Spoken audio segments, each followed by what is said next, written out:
الحمد لله رب العالمين والصلاة والسلام على نبينا محمد وعلى آله وصحبه أجمعين أما بعد. On arrive au dernier cours sur le deuxième fondement, la connaissance de notre religion. Et on arrive donc au troisième et dernier niveau de la religion qui est al-ihsan, l'excellence. Donc le cheikh Mohammed ibn Abdel Wahhab rahmatullahi alayhi disait Al-martabatu thalitha al-ihsan, ruknun wahidun. Le troisième niveau, le troisième pilier de la religion, c'est al-ihsan, l'excellence. Et c'est un seul et unique pilier. On a vu que les piliers de l'islam étaient au nombre de 5. On a vu que les piliers de la foi étaient au nombre de 6. Eh bien, quels sont les piliers de al-ihsan? Un seul et unique pilier. Il nous dit وَهُوَ أَن تَعْبُدَ اللَّهَ كَأَنَّكَ تَرَاهُ فَإِن لَمْ تَكُنْ تَرَاهُ فَإِنَّهُ يَرَاكَ. En paraphrasant le messager d'Allah sallallahu alayhi wa sallam, le cheikh nous dit, et ce pilier c'est que tu adores Allah comme si tu le voyais. Et si tu ne le vois pas, alors lui certes te voit. وَالدَّلِيلُ قَوْلُهُ تَعَالَى, comme à son habitude, le cheikh nous dit, et la preuve de cela, la preuve que al-ihsan, c'est un stade de la religion, si ce n'est le plus haut stade de la religion, huwa qawlullahi subhanahu wa ta'ala, c'est la parole d'Allah, inna allaha ma'alladhina attaqaw walladhina hum muhsinun. Certes, Allah est avec ceux qui ont cru, ceux qui ont craint, pardon, et ceux qui sont muhsinun. Ceux qui sont muhsinun, c'est-à-dire ceux qui ont atteint le degré de al-ihsan. Donc Allah est avec eux. Certes, assurément, Allah se trouve avec eux. Ceux qui ont atteint le plus haut degré de la religion qui est al-ihsan. Donc Allah se trouve avec ceux qui ont... Allah est avec ceux qui ont craint, ceux qui l'ont craint lui, et ceux qui ont atteint al-ihsan, l'excellence. وقوله تعالى وتوكل على العزيز الرحيم الذي يراك حين تقوم وتقلبك في الساجدين. De même que dans la parole d'Allah subhanahu wa ta'ala lorsqu'il dit et remets-toi-en au puissant, au tout miséricordieux, celui qui te voit lorsque tu te lèves et qui voit tes mouvements parmi les prosternateurs, ceux qui se prosternent. Allah subhanahu wa ta'ala nous dit également, alors vous allez me dire, il est où le dalil ici? J'ai pas entendu le mot ihsan. Oui, il n'y a pas le mot ihsan, mais il y a le mot alladhi yaraka, celui qui te voit. Or, on a vu que la définition qu'a donné le messager d'Allah de al-ihsan, c'est que tu adores comme Allah, comme si tu le voyais. Et certes, si toi tu ne le vois pas, lui il te voit. C'est ça l'ihsan, c'est que tu saches en permanence et que tu aies conscience en permanence qu'Allah te voit. Et à partir du moment où tu as véritablement compris qu'Allah subhanahu wa ta'ala te voyait dans tous tes faits et gestes, qu'il voit et entend même les murmures de ton cœur, alors tu vas te mettre à l'adorer comme jamais tu ne l'as adoré. Car tu sais que le plus petit péché que tu tenterais de faire en cachette, Allah le voit. Allah le sait. Donc, tu sais que tu n'as nul refuge contre Allah, si ce n'est auprès d'Allah subhanahu wa ta'ala lui-même. Tu sais que tu ne pourras jamais échapper à sa science, à son regard. Et donc, à ce moment-là, tu te trouves contraint, bon gré mal gré, de l'adorer à la perfection avec excellence al-ihsan. Parce que tu sais qu'Allah subhanahu wa ta'ala te voit tout le temps. Il t'entend tout le temps. Et ce verset en est la preuve. Allah dit à son messager, sallallahu alayhi wa sallam, il est celui qui te voit lorsque tu te lèves, c'est-à-dire pour accomplir la prière, et il voit tes mouvements parmi ceux qui se prosternent. وقوله تعالى وما تكون في شأن وما تتلو منه من قرآن ولا تعملون من عمل إلا كنا عليكم شهودا إذ تفيضون فيه. Et Allah subhanahu wa ta'ala nous dit, et il n'y a pas une chose, et tu ne lis pas un verset du Coran, ou tu ne lis rien du Coran, et vous ne faites pas une œuvre, sans que nous ne soyons témoins de cela, lorsque vous pratiquez ceci. Donc Allah subhanahu wa ta'ala nous dit, ô Muhammad, il n'y a pas une seule chose que tu fais. Il n'y a pas un seul verset, une seule lettre du Coran que tu lis. Il n'y a aucun acte que vous n'entreprenez sans que nous ne soyons témoins de cela, c'est-à-dire sans que nous ne voyions cela, que nous assistons à cela. Cela n'échappe pas à notre regard et cela n'échappe pas à notre science. Donc encore une fois, on voit ici le pilier de Al-Ihsan qui est que tu dois adorer Allah comme si tu le voyais. Et certes, si toi tu ne vois pas Allah, lui, Azza wa Jal, il te voit. Donc le cheikh rahmatullahi alayhi a apporté 3 versets coraniques prouvant qu'Allah nous voit en toute situation, qu'on ne peut échapper à son regard et à sa science, et il nous apporte aussi le dalil numéro 1, la preuve numéro 1 qui se trouve dans la sunna et que je pense vous êtes très nombreux à connaître, notamment ceux qui suivent nos cours dans l'ordre. Peu importe la playlist, dès qu'il y a un cours qui sort, ils le suivent. Donc ils ont suivi les cours portant sur les 40 an-Nawawiyya. Nous avons étudié le fameux hadith de Jibril, le deuxième hadith des Arba'in an-Nawawiyya. Le shir donc nous dit وَالدَّلِيلُ مِنَ السُّنَّةِ حَدِيثُ جِبْرِيلَ الْمَشْهُورُ. La preuve de la sunna, qu'Allah subhanahu wa ta'ala voit tout. La preuve que ceci est le stade de Al-Ihsan, l'excellence, qui est le plus haut niveau de la religion, c'est le hadith de Jibril, l'archange Gabriel, bien connu, nous dit le cheikh Mohammed ibn Abdel Wahhab, rahmatullahi alayhi. An Omar, qui a été rapporté par Omar ibn al-Khattab, radiyallahu anhu. Qala, Omar a dit, alors je le lis directement en français pour gagner du temps parce que le hadith est assez long. Tandis que nous étions assis auprès du prophète sallallahu alayhi wa sallam un jour, voici qu'un homme nous vint qui avait les vêtements très blancs et les cheveux très noirs et on ne distinguait sur lui aucune trace de voyage. Parmi nous, personne ne le connaissait. Il s'est alors assis auprès du messager d'Allah sallallahu alayhi wa sallam. Il a joint ses genoux aux genoux du messager d'Allah. Il a collé ses genoux aux genoux du messager d'Allah et il a posé ses mains sur ses cuisses. Puis il a dit, ô Muhammad, informe-moi au sujet de l'islam.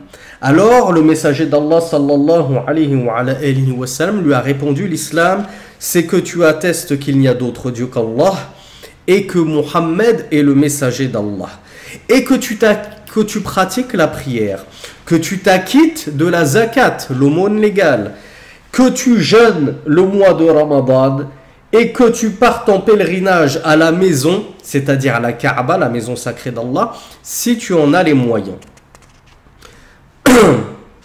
Ou si tu en trouves le chemin. Qala, alors cet homme a répondu au messager d'Allah, tu as dit vrai. Omar dit, alors nous nous sommes étonnés.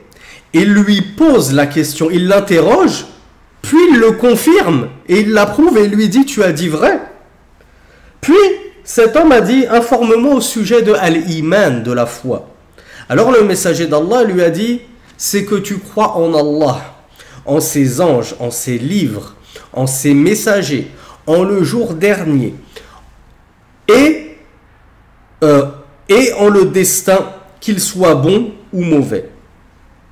Je vois qu'il y a une petite erreur entre guillemets dans mon matn, c'est qu'il n'a pas répété wa tu'mina, et que tu crois en le destin, qu'il soit bon ou mauvais. La personne lui a encore dit, tu as dit vrai. Puis il lui a dit, informe-moi au sujet de Al-Ihsan, informe-moi au sujet de l'excellence. Alors le messager d'Allah, et elle est là la preuve qui nous intéresse dans ce cours-ci, le messager d'Allah sallallahu alayhi wa sallam lui a dit, c'est que tu adores Allah comme si tu le voyais. Et si tu ne le vois pas, alors lui certes te voit. L'homme a repris, informe-moi au sujet de l'heure, avec un grand H, c'est-à-dire l'heure de la fin des temps. Le messager d'Allah lui a dit, le questionner n'est pas plus savant à son sujet que le questionneur. C'est-à-dire, je ne suis pas plus informé au sujet de l'heure que toi.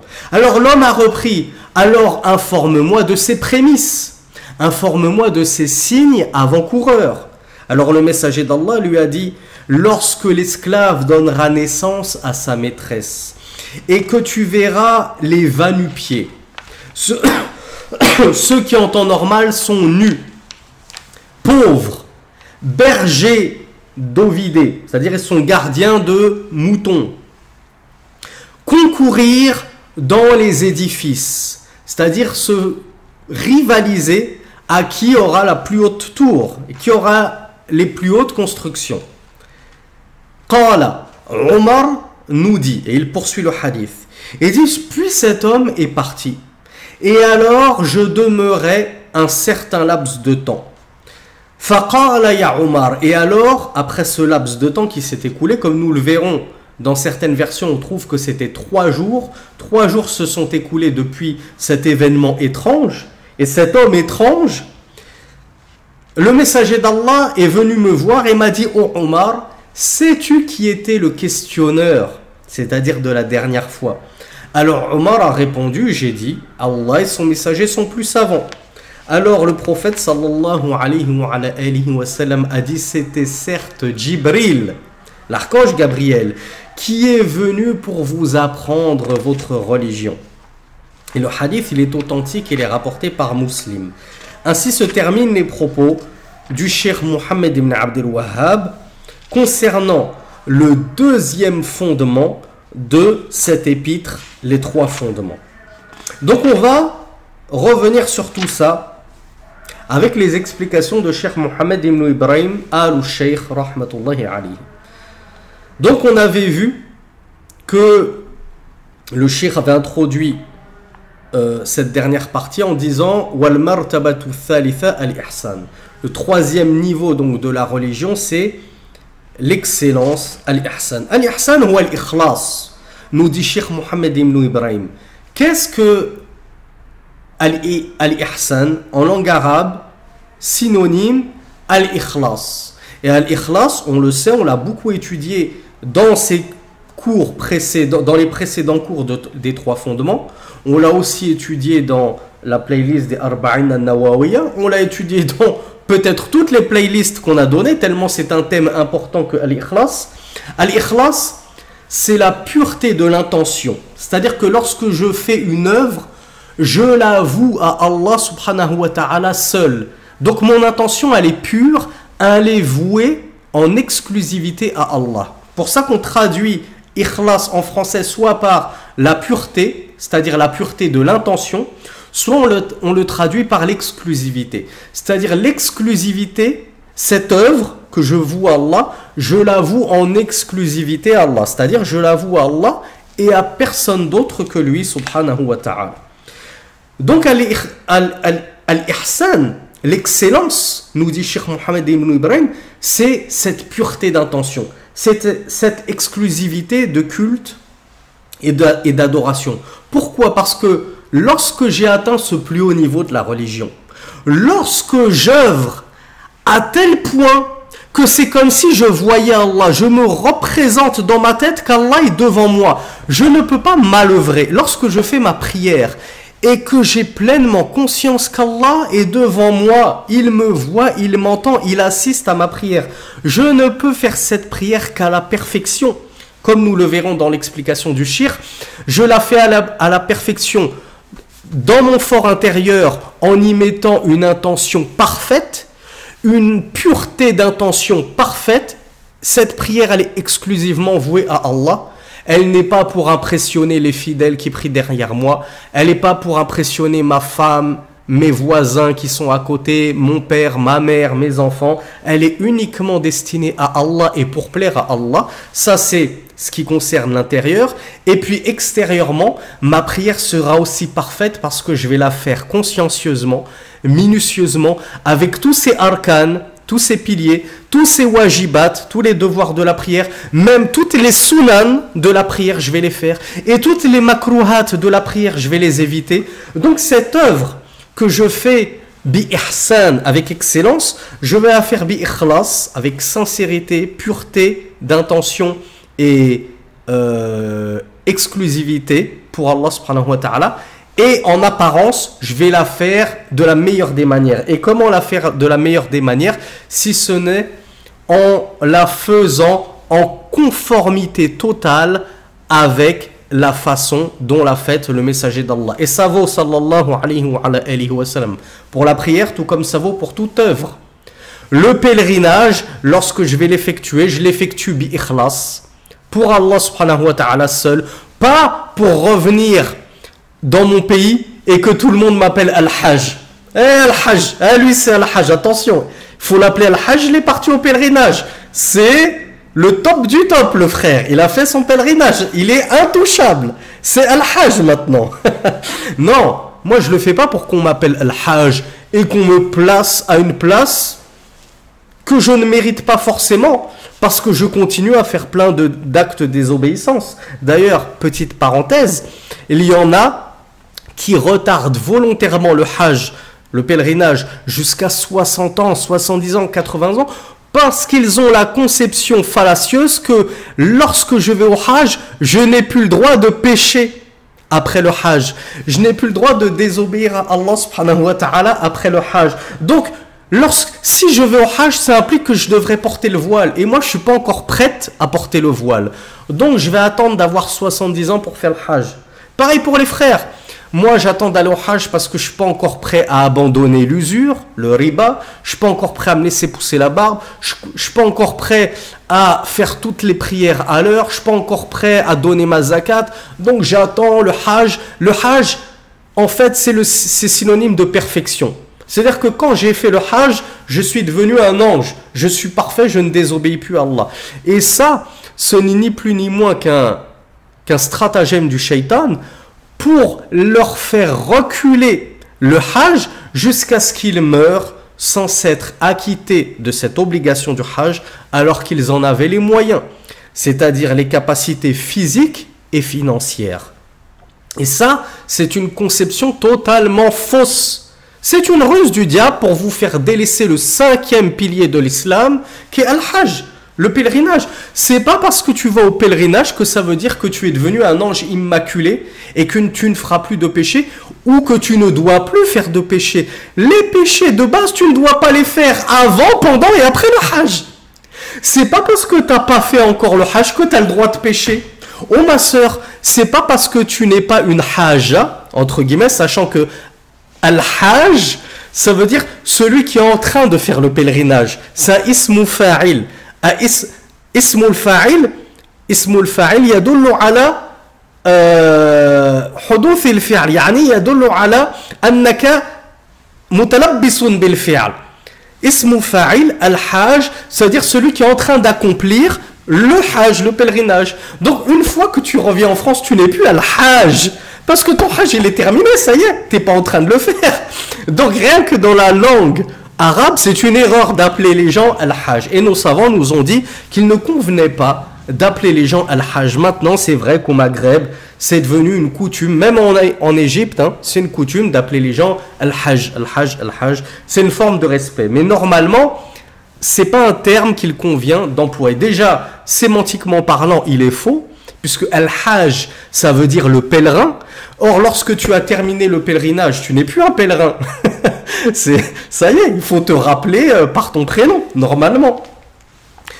Et, comme je le disais, donc, c'est une erreur parce que les péchés, tu dois les délaisser avant le Hajj, pendant le Hajj et après le Hajj. Même si tu as seulement 20 ans et que tu te dis mon pèlerinage, je le ferai à 50 ans, tu n'es pas dispensé d'abandonner les péchés. Tu te dois d'abandonner tous tes péchés. Tu te dois, ma soeur, de porter le voile. Même si tu n'as que 20 ans, que tu te trouves encore trop jeune pour ça, tu te dois de porter le voile. Et c'est un grave péché de ne pas porter le voile. Et c'est pareil pour toi, Akhi. Ne te dis pas, moi je n'ai que 20 ans, je suis encore jeune, le Hajj j'ai tout le temps, donc je peux continuer à fréquenter les filles dans le haram, aller en boîte de nuit le soir, consommer des boissons enivrantes, etc. Non, ça t'est tout autant interdit à toi qu'à celui qui a accompli le Hajj. Antum sawa, vous êtes Au même pied d'égalité, vous êtes logés à la même enseigne. Toi et celui qui a fait son hajj. Tu n'es pas moins en droit que lui de devoir respecter les lois d'Allah subhanahu wa ta'ala et de devoir te conformer aux ordres et aux interdits d'Allah subhanahu wa ta'ala. Que tu aies fait le hajj ou non, ça ne change rien au fait qu'on doit tous obéir à Allah. Qu'on ait fait le pèlerinage ou non, qu'on ait fait le petit ou le grand pèlerinage, ça revient au même. On doit tous obéir à Allah subhanahu wa ta'ala. Donc je ferme la parenthèse sur cette méconception qu'ont certains par rapport au pèlerinage et cette raison complètement farfelue qui les pousse à retarder le hajj au maximum. Il y en a qui raisonnent de la même manière pour la prière. Ah, je suis pas encore prêt à prier. Parce que lorsque je me mettrai à la prière, je devrais être parfait. Je devrais abandonner ceci, cela comme péché. Mais akhi, ourti, de base, que tu pries ou non, tu es censé abandonner tous les péchés. Il n'y a pas un moment dans la vie où le péché, il saute. À partir du moment où tu as atteint la puberté, ça y est, tous les péchés sont comptabilisés. Et c'est pas parce que tu ne fais pas encore la prière que ça te donne le droit de continuer à pécher un petit peu. Tous ces péchés sont minutieusement retranscrits. Donc, on en revient à l'explication du Cheikh Mohammed ibn Ibrahim qui nous disait donc que al-ihsan, l'excellence, c'est al-ikhlas. Donc, l'exclusivité de culte.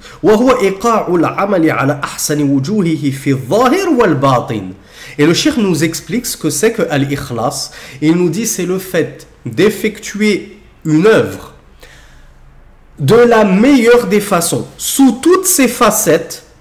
Sous toutes ces facettes, tu la remplis cette œuvre de la meilleure des façons, intérieurement et extérieurement. Comme je vous l'ai dit, par exemple dans la prière, intérieurement, je vais la faire de la meilleure des façons, c'est-à-dire avec méditation, avec recueillement, avec humilité.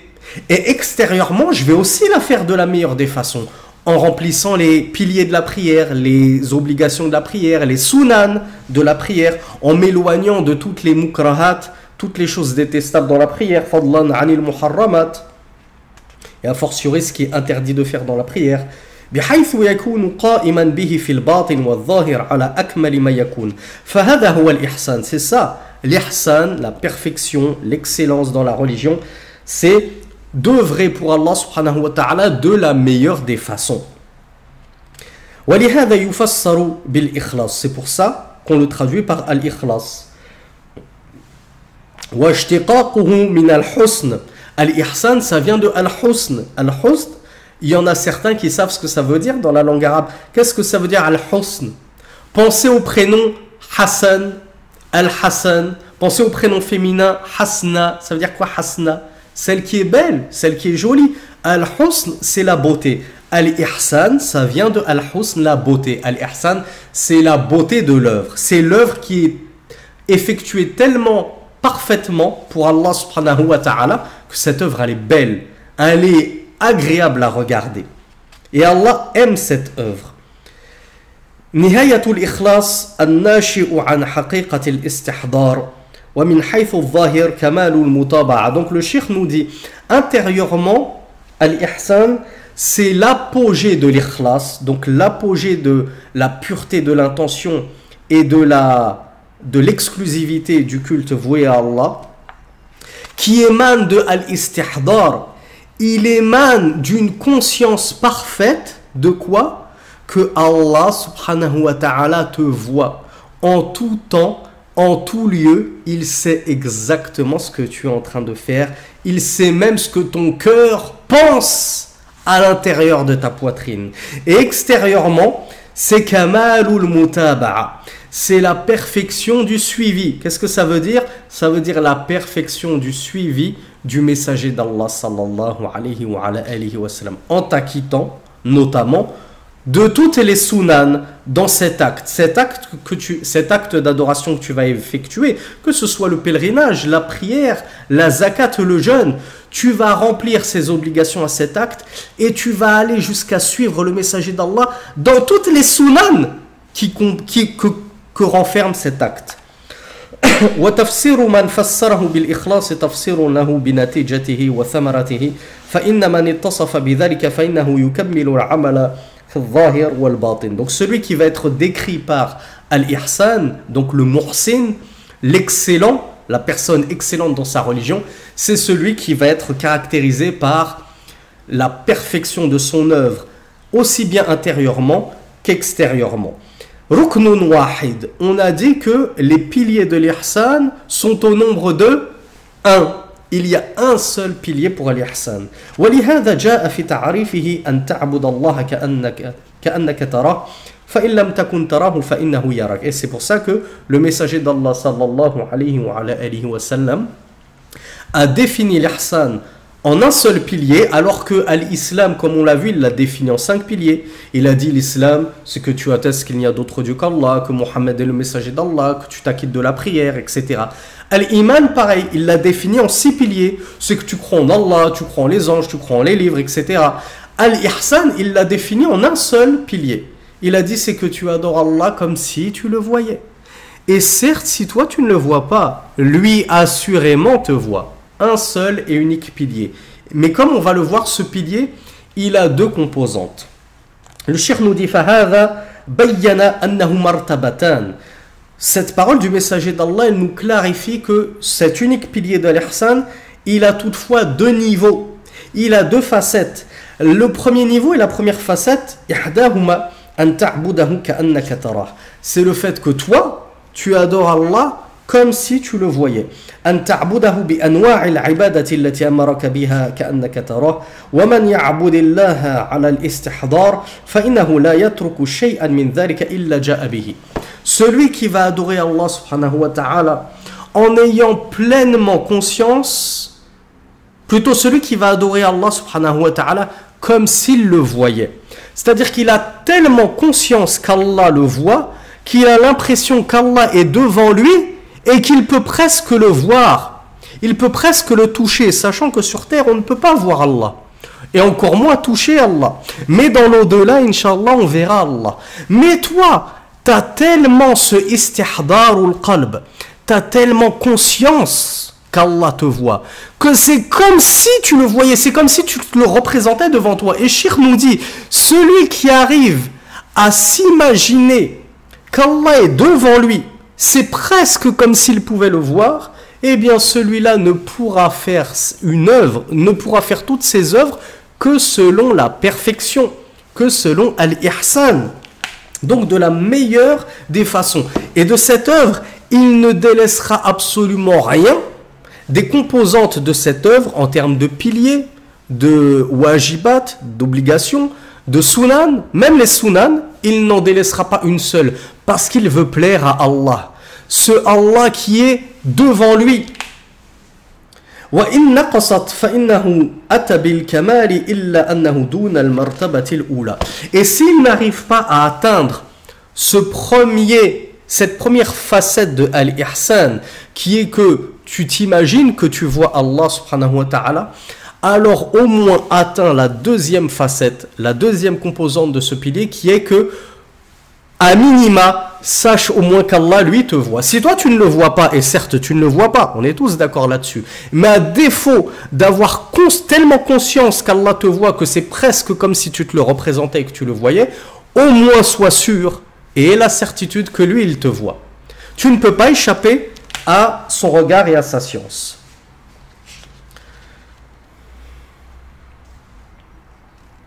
Alors ici, Cheikh, encore une fois, nous répète ce qu'il a déjà dit à plusieurs reprises, et qui est que Al-Ihsan, Al-Ihsan, Al-Iman, Al-Islam, l'excellence, la foi, l'Islam, il nous répète sa jolie métaphore, hein, elle n'en demeure pas moins brillante, sa métaphore, des fameux cubes. Comme je vous l'ai dit, les fameux cubes pour enfants, les jouets pour enfants qu'on empile les uns dans les autres. Il nous dit que Al-Ihsan, d'un côté, c'est le cube le plus large, et d'un autre côté, c'est le cube le plus spécifique. Pourquoi c'est le cube le plus large d'un côté? Parce que quiconque est dans le cube de Al-Ihsan, il est a fortiori dans le cube de Al-Iman, et il a à plus forte raison dans le cube de Al-Islam. Donc celui qui se trouve dans Al-Ihsan, dans la bienfaisance, dans l'excellence, il est également dans le cube de la foi et il est à plus forte raison dans le cube de Al-Islam. Il se trouve dans tous les cubes. Donc il se trouve, c'est le cube le plus large dans le sens que il englobe tout. Al-Ihsan, ça englobe la foi, ça englobe l'excellence, ça englobe la foi et ça englobe l'islam. Mais d'un point de vue de ses adeptes, eh bien c'est le cube le plus restreint. Car les adeptes de Al-Ihsan, les excellents adorateurs d'Allah subhanahu wa ta'ala, c'est la crème de la crème de la crème. Pourquoi? Parce qu'il y a les adeptes de l'islam dans le premier cube. Puis on va restreindre cela au cube de la foi, Al-Iman. Eh bien les adeptes de la foi ne sont... Les adeptes de l'islam ne sont pas tous dans le cube de la foi. Il y en a qui sont à l'extérieur du cube de la foi tout en étant dans le cube de l'islam. Donc les adeptes de la foi sont plus spécifiques que les adeptes de l'islam. Et plus spécifiques encore sont les adeptes de Al-Ihsan. Ceux qui sont dans le cube de Al-Ihsan, tous ceux qui sont dans le cube de la foi et de l'islam ne sont pas forcément dans le cube de Al-Ihsan.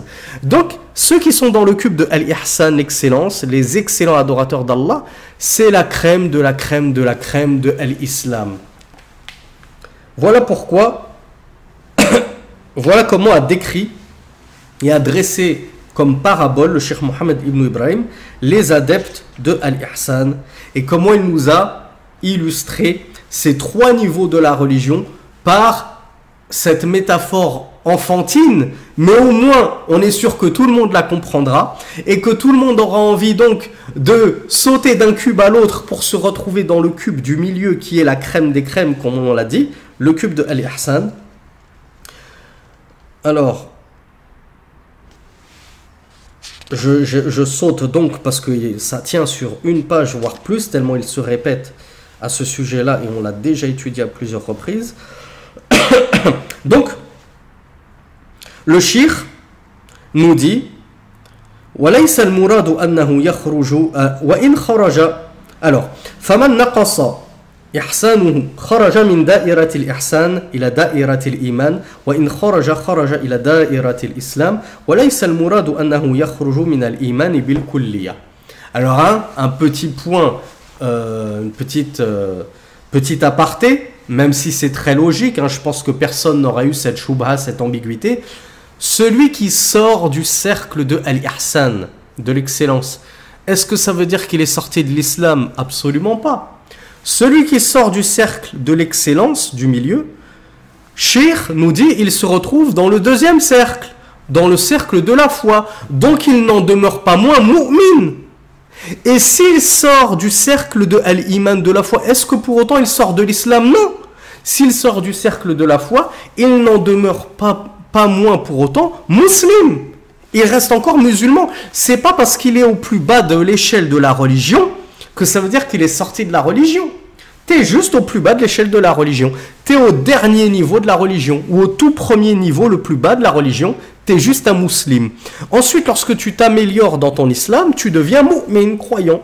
Et quand tu t'améliores dans ta foi, tu deviens muhsin. Mais c'est pas parce que tu n'es pas muhsin que forcément ça veut dire que tu es sorti de l'islam et que tu es un kafir. Absolument pas. Donc ne comprenons pas les choses à l'envers. Cheikh nous dit, parce que s'il sort du cube de l'islam, qu'est-ce que ça signifie? Ça signifie qu'il est munafiq. Qu'est-ce que ça veut dire? Ça veut dire que tous ceux qui ne sont pas muhsin sont munafiqun? Non. Tous ceux qui ne sont pas excellents ne sont pas pour autant des hypocrites. Donc c'est pour ça que le cheikh nous répète cette parole que tiennent les savants. Tout bienfaisant, tout excellent adorateur d'Allah, tout muhsin est forcément mu'min ou muslim, il est forcément croyant et musulman, mais tout musulman n'est pas forcément croyant et a fortiori n'est pas forcément bienfaisant, excellent, de la même façon que tout croyant n'est pas forcément excellent, bienfaisant, muhsin.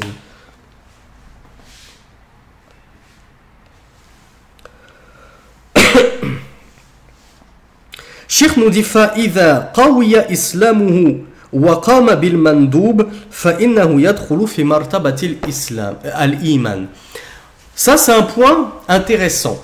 Comment est-ce que je passe d'un stade à l'autre? Parce que c'est ce qui devrait tous nous intéresser. C'est bien beau de connaître les différents stades de la religion, mais moi ce qui m'intéresse c'est de savoir comment je passe du stade de l'islam à l'iman et comment je passe ensuite du stade de l'iman à l'ihsan. Eh bien le cheikh nous dit, lorsque tu es un musulman, un musulman, et que tu vas renforcer ton islam, c'est-à-dire que déjà les 5 piliers, tu les accomplis correctement et à la perfection. Donc le 5e pilier qui est al-hajj, tu ne le reportes pas jusqu'à tes 90 ans. Lorsque tu en as les moyens physiques et financiers, tu t'acquittes de ton pèlerinage.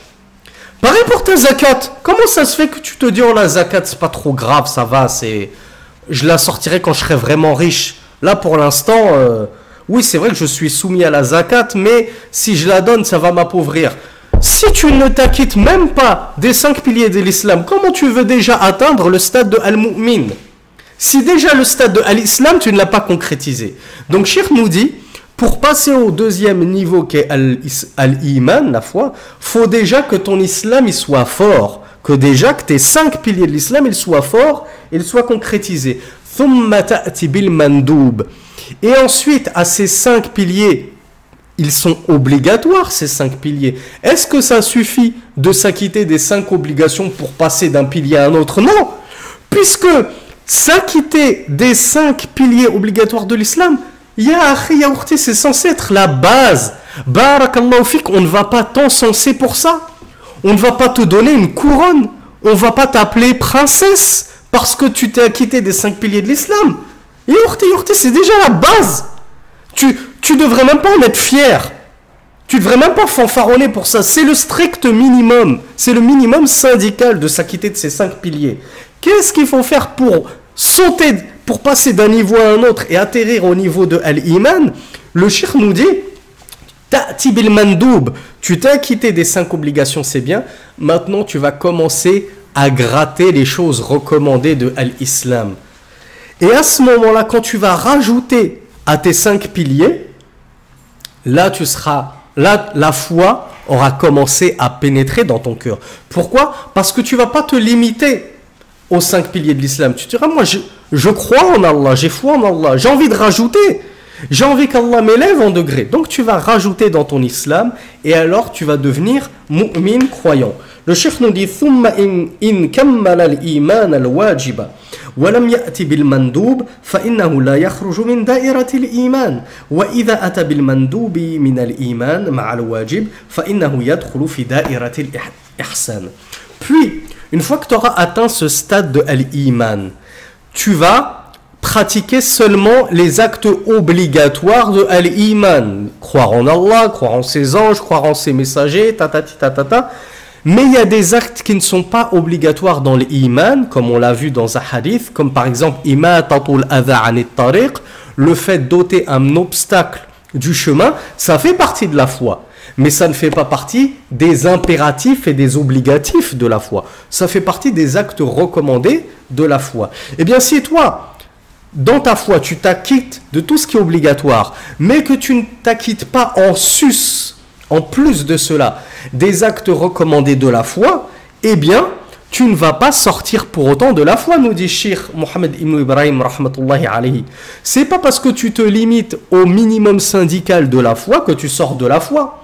On va pas te dire, ah oui, mais toi, tu ne rencontres pas ton frère dans la rue avec un visage souriant, tu n'ôtes pas un obstacle du chemin, tu ne passes pas le salam à celui que tu connais et à celui que tu ne connais pas. Donc, comme tu ne t'es pas acquitté de toutes ces branches de la foi, alors tu es sorti de la foi. Non, tu es toujours dans la foi, walhamdulillah, nous dit Cheikh Mohammed ibn Ibrahim, tu es mu'min, tu es un croyant, alhamdulillah, grand bien t'en fasse. Cependant, Cheikh nous dit, si tu veux passer au stade supérieur et devenir un muhsin, quelqu'un qui a atteint al-ihsan, l'excellence dans la religion, tu ne dois pas te contenter du minimum syndical dans la foi, mais tu dois rajouter aux obligatifs de la foi mandoubatul iman. Là, tu dois commencer à rajouter encore. J'ôte l'obstacle qui gêne mes frères et sœurs du chemin. Je passe le salam à mes frères et mes sœurs en Allah, même si je ne les connais pas. Je fais ceci, je fais cela. Toutes ces choses recommandées dans la foi, eh bien, je vais les mettre en pratique. À tel point que tu ne cesses de t'élever, jusqu'à ce que tu entres et que tu atteignes le dernier stade de la religion qui est Al-Ihsan. Donc voilà comment est-ce qu'on passe d'un stade à l'autre.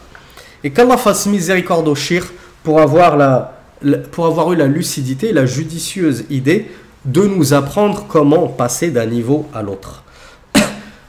La réponse, elle est toute simple, en œuvrant. Plus tu œuvreras et plus tu te rapprocheras d'Allah subhanahu wa ta'ala. Comme dans un hadith que nous verrons dans la playlist Les 40 An-Nawawiyya, Allah Azza wa Jal nous dit: mon serviteur ne se rapproche pas de moi par une chose qui m'est plus aimée que ce que je lui ai prescrit. C'est-à-dire que par les obligatifs, ce que je lui ai ordonné, ça c'est fard, ça c'est wajib, ça c'est obligatoire, ça c'est une farida. Dès que tu fais tout ça, tu ne peux pas faire plus plaisir à Allah. C'est pas en faisant des sunan et en délaissant les obligations que tu vas faire plaisir à Allah. C'est pas en délaissant le jeûne du mois de Ramadan, mais par contre tu jeûnes, tu te dis mais au moins je jeûne Arafat et Ashura, je jeûne 2 jours dans l'année, c'est déjà pas mal. C'est pas comme ça que tu plairas à Allah. Tu plairas à Allah d'abord en t'acquittant de tes obligations.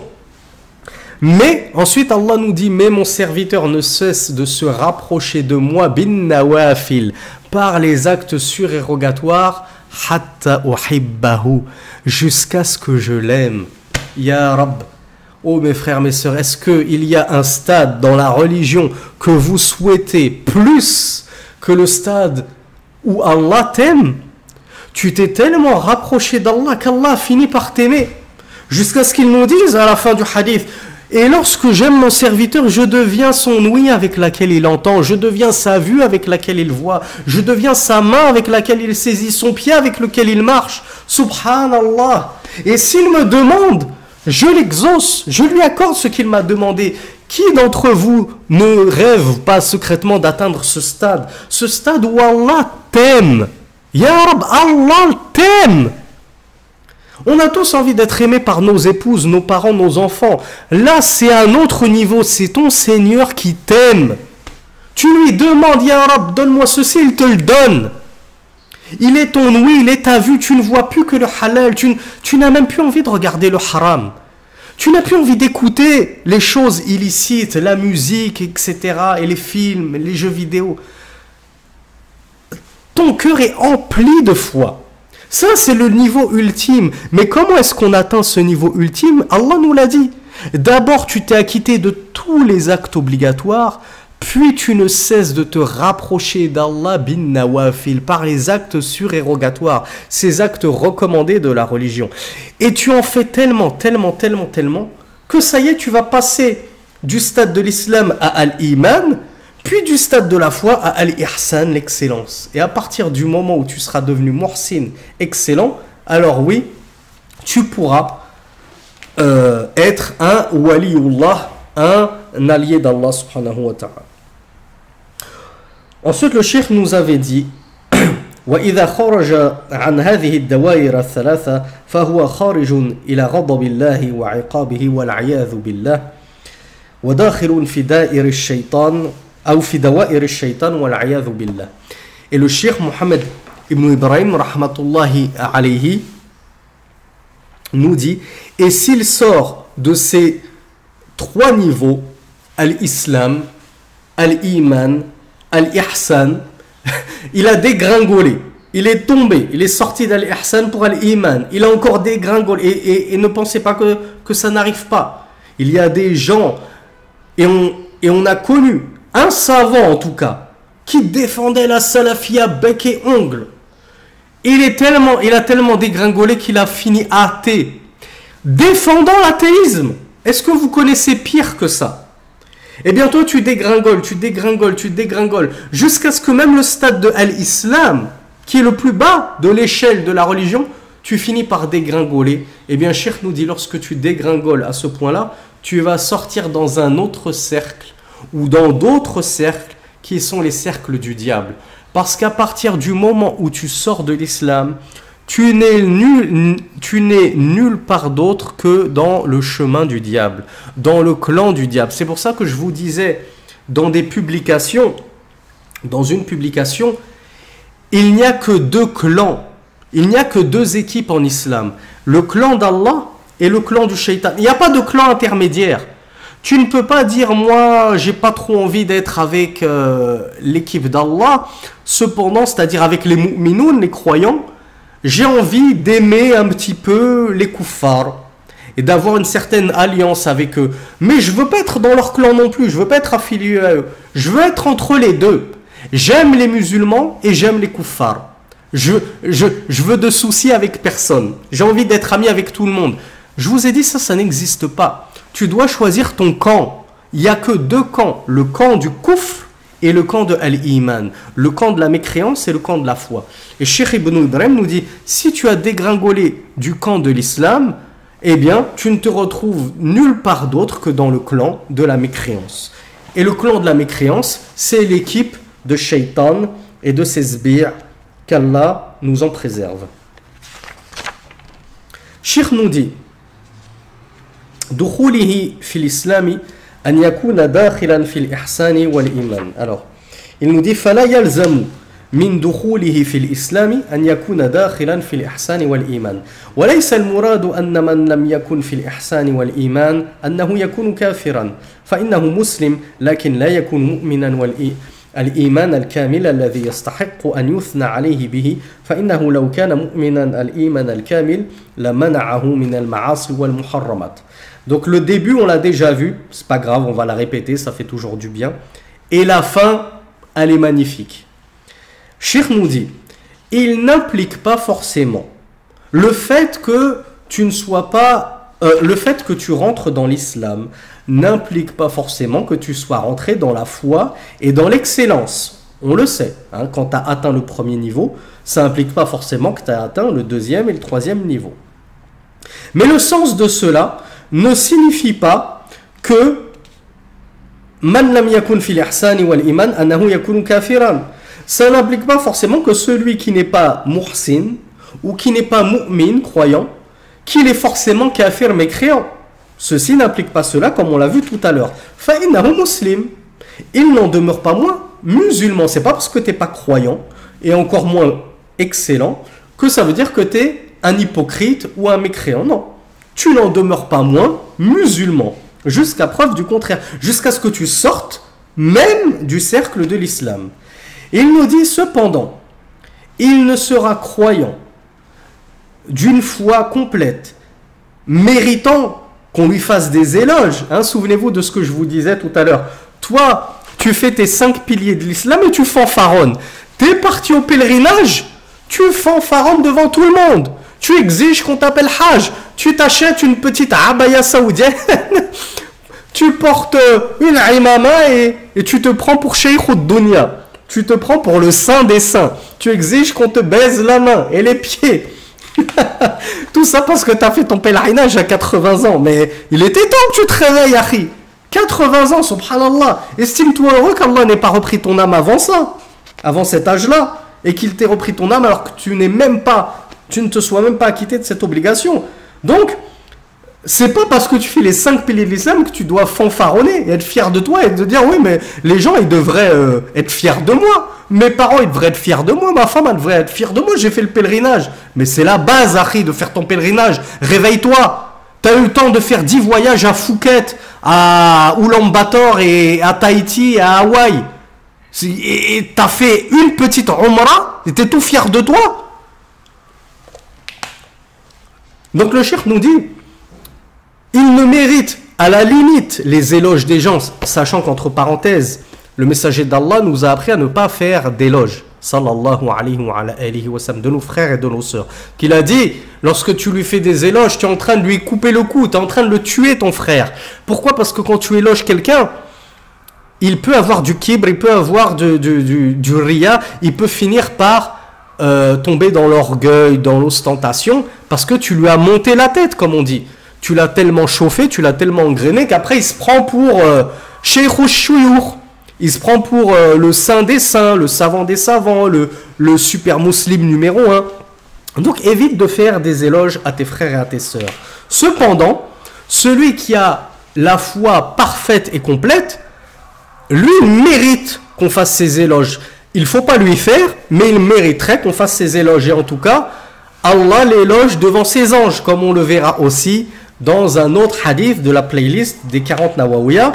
Pour ceux qui n'ont pas encore entrepris cette playlist, je vous conseille vraiment d'étudier les 40 Nawawiya, même si vous devez attendre la fin de l'étude des 3 fondements, c'est pas un souci. Mais mettez dans un coin de votre tête, il faut que j'étudie les 40 Nawawiya. C'est super important. Donc le cheikh nous dit, si c'est là la fin de l'histoire du cheikh que j'ai beaucoup aimé, il nous dit, c'est pas parce qu'il n'est pas mu'min qu'il est sorti de l'islam. Cependant, ce n'est pas parce qu'il n'a pas la foi complète qui mériterait qu'on lui fasse des éloges qu'il est sorti de l'islam. Cependant, s'il avait la foi complète qui méritait ou qui est digne d'éloge, cette foi complète l'aurait empêché de faire des ma'asi, des actes de désobéissance. Donc c'est ça que j'ai aimé. C'est que Cheikh Mohammed ibn Ibrahim al-Sheikh rahmatullahi alayhi nous apprend que celui qui a la foi complète, parfaite, il a atteint un tel niveau, comme je vous disais, que Allah va devenir son ouïe par laquelle il entend, Allah devient sa vue par laquelle il voit, que cette personne-là évite en tout cas les grands péchés. Et les petits péchés, il les fait, mais vraiment au goutte à goutte. C'est très très rare qu'il tombe dans des petits péchés. Ça, c'est ce qu'on appelle un waliullah. Ça, c'est un saint. Et non pas leur cheikh Nazim al-Naqshbandi qui dit, nous on est devenus des utaqa ur-Rahman, on est des délivrés du feu. Hada yaktub wa hada la yaktub. Celui-là il écrit, c'est-à-dire mon ange de droite il écrit toutes mes hasanat, et l'ange de gauche il écrit même plus mes sayyi'at parce que za'ama j'en fais plus, ou alors elles me sont pardonnées, hein. Tous les péchés futurs que je vais faire ils me sont pardonnés. Ça c'est l'égarement des soufis. Nous on cherche à nous rapprocher le plus possible d'Allah subhanahu wa ta'ala sans jamais désespérer de sa miséricorde et sans jamais se croire à l'abri de son châtiment. Donc, oui, c'est vrai, celui qui a atteint un stade super élevé dans la religion, c'est un très bon croyant, c'est un très bon, excellent adorateur d'Allah muhsin, les péchés, il en fait très très peu. Nos savants, nahsibuhum kadhalika, on les pense ainsi, il doit faire très très peu de péchés. En tout cas, il ne les exhibe pas, contrairement à nous. Parce que nous, hadith wala haraj. Nous, les péchés, non contents de les commettre, en plus on les exhibe au grand jour. Dehors j'exhibe ma transgression, je ne porte pas le voile et je n'en ai même pas honte devant les gens. Je porte pas le djilbab, j'en ai même pas honte devant les sœurs. Je me rase, j'en ai même pas honte devant tout le monde. Je fais pas la prière, j'en ai même pas honte devant ma famille. Et sur les réseaux sociaux, comme je le disais, hadith wal haraj. Et sur les réseaux sociaux, je te poste des clips de rap, je te poste des photos de koufar, Mbappé, Messi, Ronaldo. J'exhibe mon fanatisme pour des muharramat, j'exhibe des awra, des nudités, etc. Subhanallah. On est où par rapport à ces gens qui ont atteint le summum de la foi, au point qu'ils pêchent très peu, et les rares péchés qu'ils font, ils les cachent.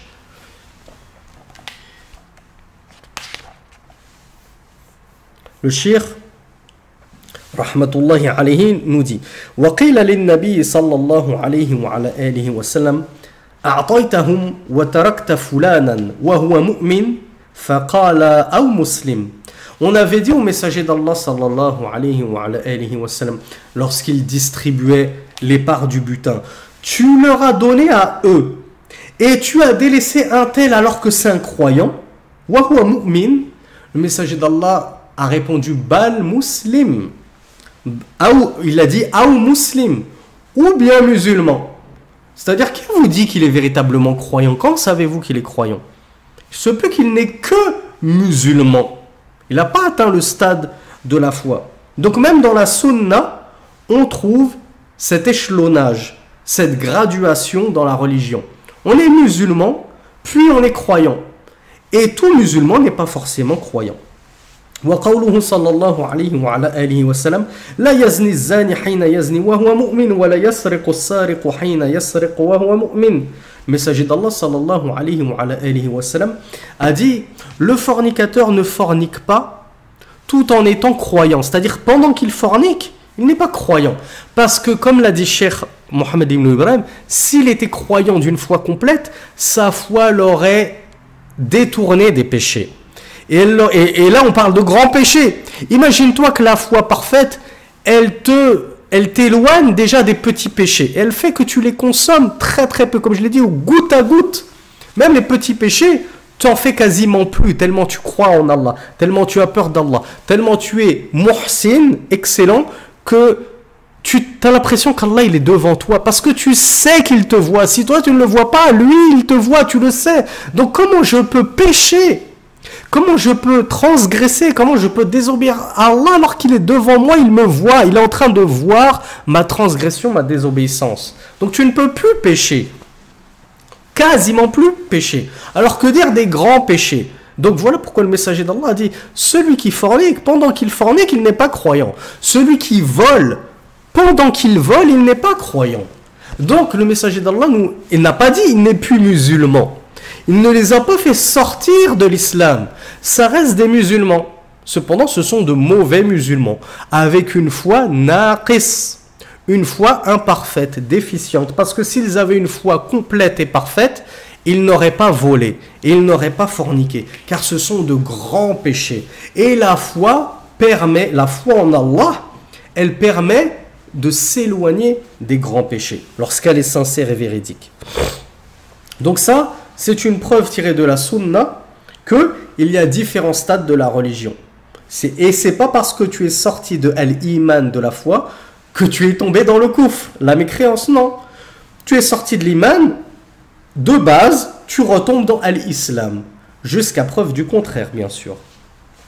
وقوله صلى الله عليه وعلى آله وسلم والله لا يؤمن والله لا يؤمن والله لا يؤمن قيل من يا رسول الله قال من لا يأمن جاره بوائقه. Le messager d'Allah avait dit à 3 reprises, par Allah il ne croit pas. Ils lui ont dit, qui donc au messager d'Allah? Il a dit, celui dont le voisin n'est pas à l'abri de son mal. Encore une fois, est-ce que si toi tu nuis à ton voisin, toi tu te gares toujours devant le portail de ton voisin, tu l'empêches de sortir pour aller au travail le lendemain matin, tu fais du tapage nocturne jusqu'à 1h, 2h du matin, tu empêches ses enfants de dormir, donc tu nuis à ton voisin. Est-ce que par ta nuisance tu es sorti de l'islam? Non. Il n'a pas atteint la foi complète. Il a une foi médiocre. Ou bien il a une foi au ras des pâquerettes. Ou bien carrément il peut être sorti de la foi. Et ça, seul Allah subhanahu wa ta'ala le sait. Et donc ça ne veut pas dire pour autant qu'il est sorti de l'islam. Il est toujours musulman. C'est pas parce que tu as une foi médiocre, une foi au ras des pâquerettes, ou que tu n'as pas la foi, que ça veut dire que tu n'es pas musulman. Astérisque, pardon, le Cheikh Mohammed ibn Ibrahim, et je crois qu'il va le répéter, nous a dit attention, toutefois, il faut toujours un minimum syndical de foi pour être musulman. Ça n'existe pas un musulman qui a 0 gramme de foi ou 0 atome de foi dans le sang. Ça n'existe pas. Tu dois avoir, comme le dit Cheikh Mohammed ibn Ibrahim, un minimum de foi. Yusahhihu imanak ou yusahhihu islamak, qui va rendre viable ton islam. Mais si tu as 0 atome de foi dans le cœur, alors ton islam n'est rien d'autre qu'hypocrisie. C'est pas possible que tu sois musulman sans un atome de foi dans le cœur. Donc oui, tu peux sortir du stade de la foi pour retomber au stade de l'islam. Ça ne veut pas dire que tu as 0 atome de foi dans le cœur, mais ta foi est au ras des pâquerettes. Et on considère que tu es sorti du degré, du daraja, de l'étage de la foi, ce qui ne signifie pas que tu as 0 atome de foi. Faites bien la distinction, mes frères et sœurs. Ces textes, ces paroles du messager d'Allah, elles n'ont pas nié à ces 3 personnes-là, celui qui fornique, celui qui vole, celui qui nuit à son voisin. Elles n'ont pas nié à ces personnes-là l'islam. Elles ont juste nié la foi. Au contraire, le messager d'Allah les a confirmés dans l'islam. Sinon, il aurait ordonné à ce qu'on leur coupe la tête. en tant qu'apostat. Car telle est la punition de l'apostat, celui qui sort de la religion, faqtuluhu, tuez-le comme l'a dit le messager d'Allah. Donc, أثبتت لهم أحكام الإسلام من عصمة الدم وإذا ماتوا غسلوا وكفنوا وصلي عليهم. Ces gens-là qui sont sortis du degré de la foi, s'ils meurent, on les considère toujours comme musulmans. Et le cheikh nous dit, on va prier sur eux, on les enveloppe dans un linceul, on leur fait le lavage mortuaire, on les considère comme musulmans. فأهل الإحسان هم خواص أهل الإيمان. Mais les gens de al-ihsan, de l'excellence, c'est la crème des crèmes des gens de l'islam, des gens de la religion et les gens de la foi. كما أن أهل الإيمان هم خواص أهل الإسلام. Donc les gens de l'excellence, c'est la crème des croyants. Et les croyants, c'est la crème des musulmans. Donc les gens de l'excellence, c'est la crème des crèmes, comme je vous le disais, c'est la crème des crèmes de l'islam. فأهل الإحسان كملوا عبادة الله إلى أن وصلوا إلى حد المراقبة. Les gens qui ont atteint al-ihsan, l'excellence, ce sont des gens qui ont complété et parfait leur adoration d'Allah subhanahu wa ta'ala au point d'avoir atteint le stade et la limite de al-muraqaba. Al-muraqaba, c'est quoi? C'est le fait de t'observer toi-même, d'observer tes actes.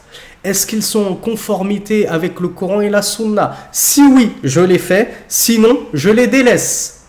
Et je atteins ce stade où je pense voir Allah subhanahu wa ta'ala, et à défaut de pouvoir le voir, je sais avec certitude que lui me voit. وهو أن تعبد الله العبادة البدنية كالصلاة ونحوها أو المالية كالذبح. Donc c'est d'adorer Allah, nous dit Cheikh Mohammed ibn Ibrahim, d'une adoration qu'elle soit corporelle comme la prière, et ce qui est semblable à cela, ou par des adorations financières comme az-zakat, ou comme az-zabh, nous dit Cheikh, comme l'immolation. Il faut bien que tu l'achètes, ta bête.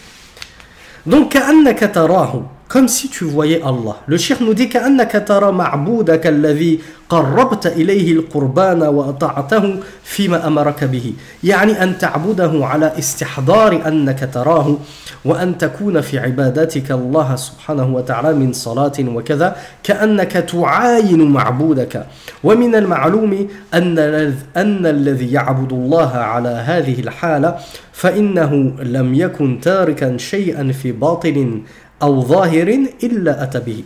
Donc le Cheikh nous dit, par rapport à cette parole du messager d'Allah, adore Allah comme si tu le voyais. Il nous dit comme si tu voyais ton adoré. Al-Ma'boud huwa Allah. Celui que tu adores, c'est bien évidemment Allah. Celui pour qui tu as fait cet acte d'adoration. Et celui pour qui tu as obéi. Celui que tu as obéi. C'est-à-dire, tu vas l'adorer en ayant pleinement conscience dans ton cœur que lui te voit et que ton adoration est pleinement vouée à Allah subhanahu wa ta'ala, que ce soit la prière ou autre que cela, comme si tu le voyais. C'est comme si tu voyais ton adoré Allah subhanahu wa ta'ala. Et c'est connu que celui qui va adorer Allah subhanahu wa ta'ala dans un tel état, dans une telle ferveur, la ferveur c'est le paroxysme de l'adoration. Tellement tu as l'impression de voir Allah subhanahu wa ta'ala, tu vas être plein de ferveur, plein d'entrain, plein d'énergie dans ton adoration. Eh bien le cheikh nous dit, et il est connu que celui qui va adorer Allah dans un tel état ne délaissera rien, ni en apparence, ni intérieurement de son adoration, sans y accourir. فإن لم تكن تراه فإنه يراك. Si tu ne le vois pas, lui il te voit. يعني فإن لم تعبده على استحضار أنك تراه فاعبده على استحضار أنه يراك. Si, nous dit Cheikh Mohammed ibn Ibrahim, tu n'arrives pas à adorer Allah comme si tu le voyais, en ayant conscience dans ton cœur que c'est comme si tu le voyais, il était devant toi, eh bien aie au moins conscience que lui te te voit, nous dit Cheikh Mohammed ibn Ibrahim. Wala yakhfa alayhi khafiya, que rien ne lui échappe. In lam ta'budhu ala istihdar ad-darajati al-ula, fa'lam annahu yaraka wa annahu sami'un alimun muttali'un ala jami'i khafayatika. Tu dois avoir au moins à minima conscience pour être un muhsin qu'Allah subhanahu wa ta'ala te voit, qu'Allah subhanahu wa ta'ala t'entend, et que aucun de tes actes, de tes agissements, de tes paroles, de tes murmures ne lui échappe.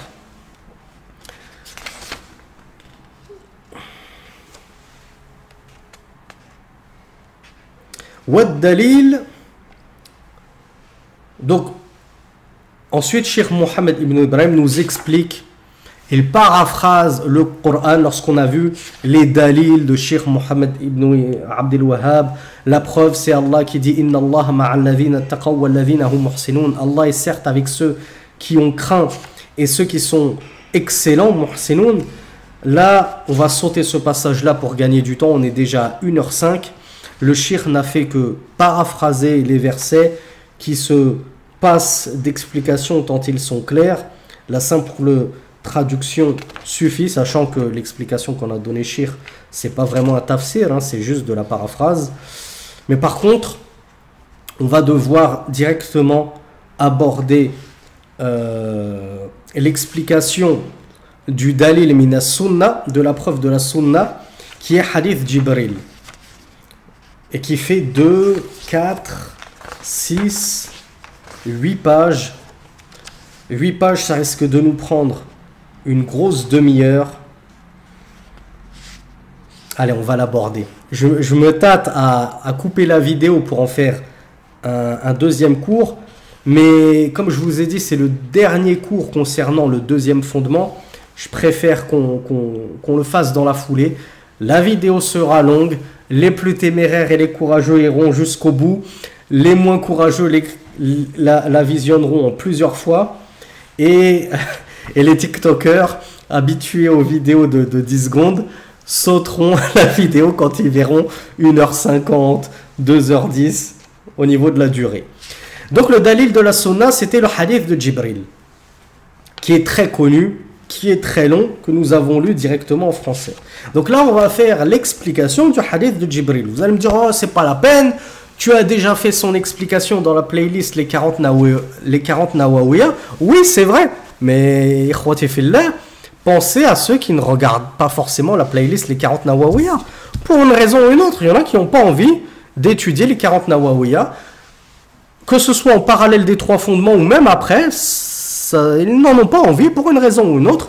On ne va pas les priver de ce hadith, parce que ce hadith, comme l'a dit Cheikh Mohammed ibn Ibrahim, c'est un pilier de notre religion, c'est une base dans notre religion, ce hadith-là. Donc, ceux qui ne veulent pas étudier le hadith et qui ne veulent que étudier les 3 fondements et la aqidah, on ne peut pas et on ne doit pas les priver toutefois de l'explication de ce hadith, quand bien même on a déjà donné cette explication, ou en tout cas on a déjà donné l'explication de ce hadith selon les commentaires de Cheikh Abdul Muhsin Al-Abbad.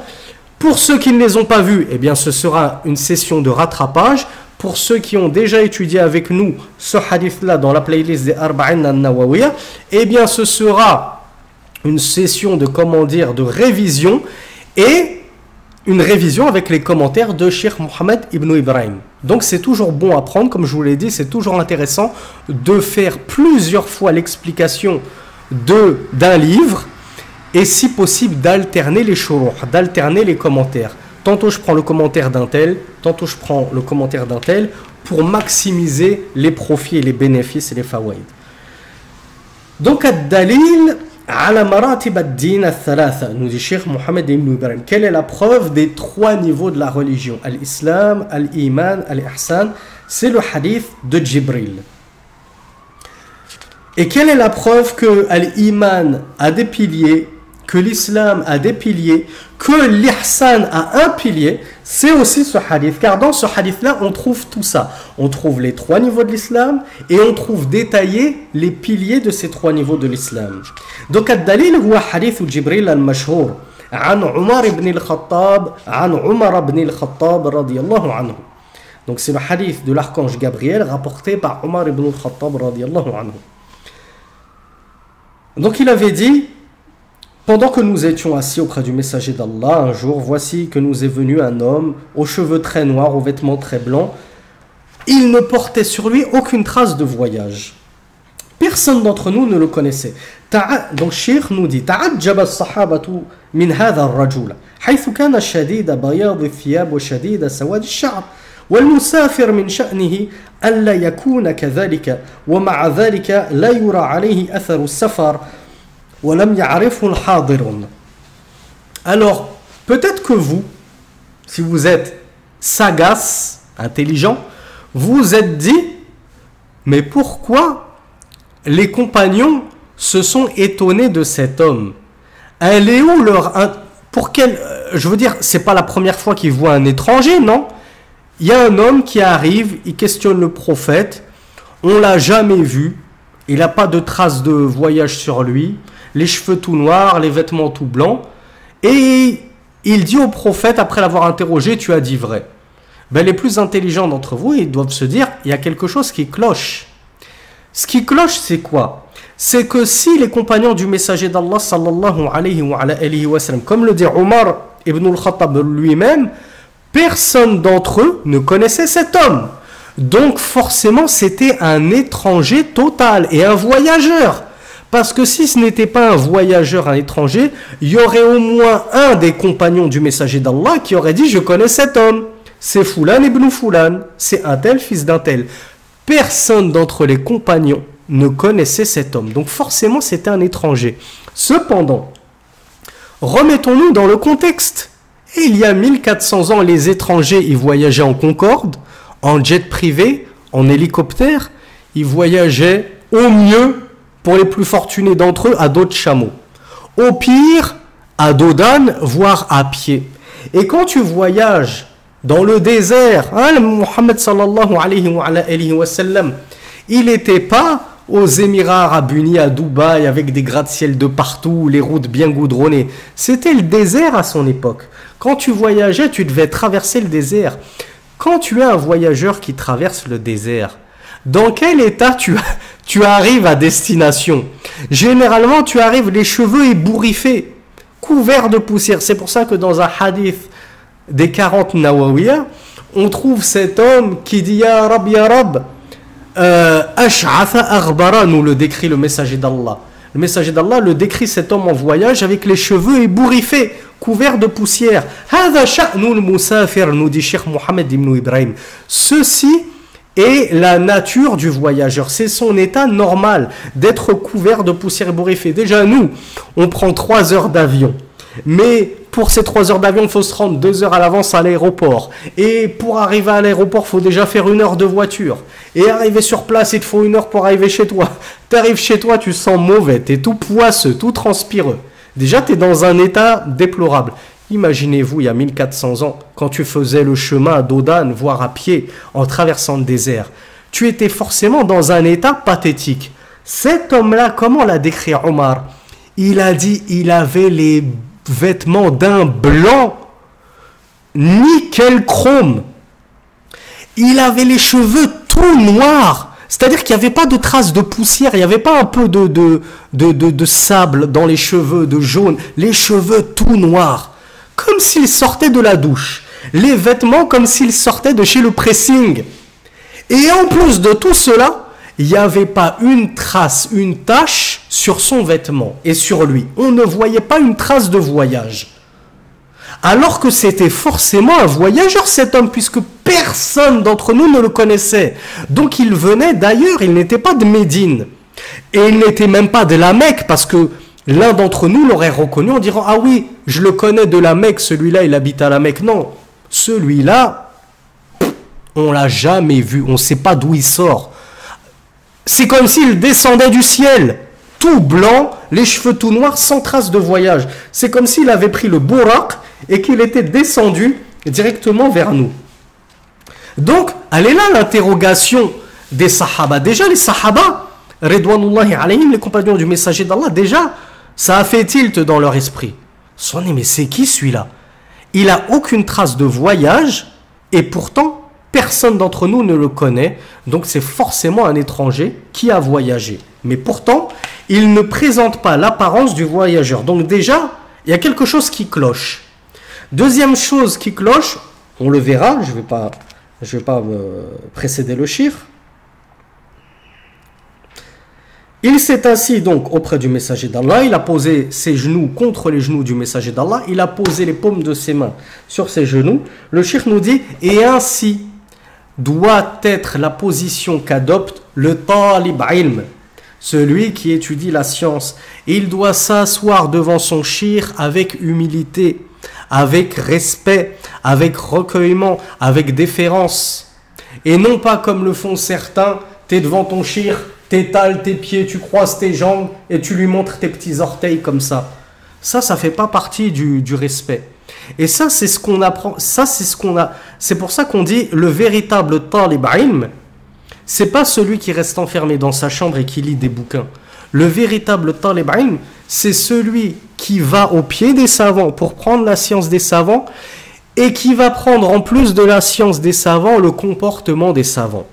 Et quand il ne prend pas le comportement des savants, il peut être rappelé à l'ordre par ses petits camarades. Et ça, c'est une fadila, ça c'est un mérite des talib ilm, des tullab ilm, que n'auront jamais ceux qui refusent de faire l'effort d'aller au pied des savants et qui se disent, nous on reste chez nous, on lit des livres, on écoute des cassettes, puis on se lance sur TikTok, YouTube, Facebook, etc. Et on fait des douros et on se prétend être des étudiants en sciences. Ils n'auront jamais pu prendre toutes ces fawaïd au pied des savants. Le comportement, comment ça se passe un cours, as-sabr, la patience dans le talab ilm, etc. Moi, je vais vous donner une petite anecdote. Cette faïda-là, comment on s'assoit devant un savant, je ne l'ai pas pris justement du savant directement, je l'ai pris de mes camarades qui m'ont remis, en place. Et ça m'est arrivé 2 fois. Première fois, il y avait un cheikh qui nous donnait cours. J'ai étendu, et moi j'étais à la mosquée, j'étendais mes jambes comme ça, devant le cheikh. Et mon camarade d'études, il m'a dit très discrètement, avec beaucoup de respect, beaucoup de bienséance, hein, c'est à ça qu'on reconnaît les vrais tullab ilm. Ils ne s'affichent pas publiquement les uns les autres. Ils ont de la shafaqa les uns pour les autres. Ils ont de la douceur, de la miséricorde, de la clémence les uns pour les autres. Il m'a dit discrètement, Akhi, replie tes jambes, assis-toi en tailleur, parce que c'est un mauvais comportement d'étendre comme ça tes jambes vers le shir. Et ça, c'est un mauvais comportement qu'on ne peut connaître que lorsqu'on assiste aux assises des gens de science. Mais toi, si toute ta vie, tu es resté chez toi avec tes livres, comment tu veux connaître que ceci est un mauvais comportement? Deuxième chose, c'était même pire, il y avait un shir qui dispensait un dars, et moi j'étais adossé au pilier de la mosquée dans la direction opposée au shir. C'est-à-dire j'écoutais le shir, mais en même temps j'étais adossé au pilier de la mosquée et les jambes étalées vers les fidèles qui me faisaient face. Et là c'est le shir lui-même qui m'a remis à l'ordre, qui m'a rappelé à l'ordre. Et il m'a dit, tourne-toi et ramasse tes jambes. Tu es jeune. Comment ça se fait quand même? Parce que j'avais, je sais pas moi, je devais avoir 24, 25, 26 ans. Il m'a dit, comment ça se fait qu'un jeune comme toi, il a besoin de s'adosser à un pilier et d'étendre ses jambes? Alors qu'il y a des personnes plus âgées devant toi vers qui tu étends tes jambes et qui tiennent comme ça le coup.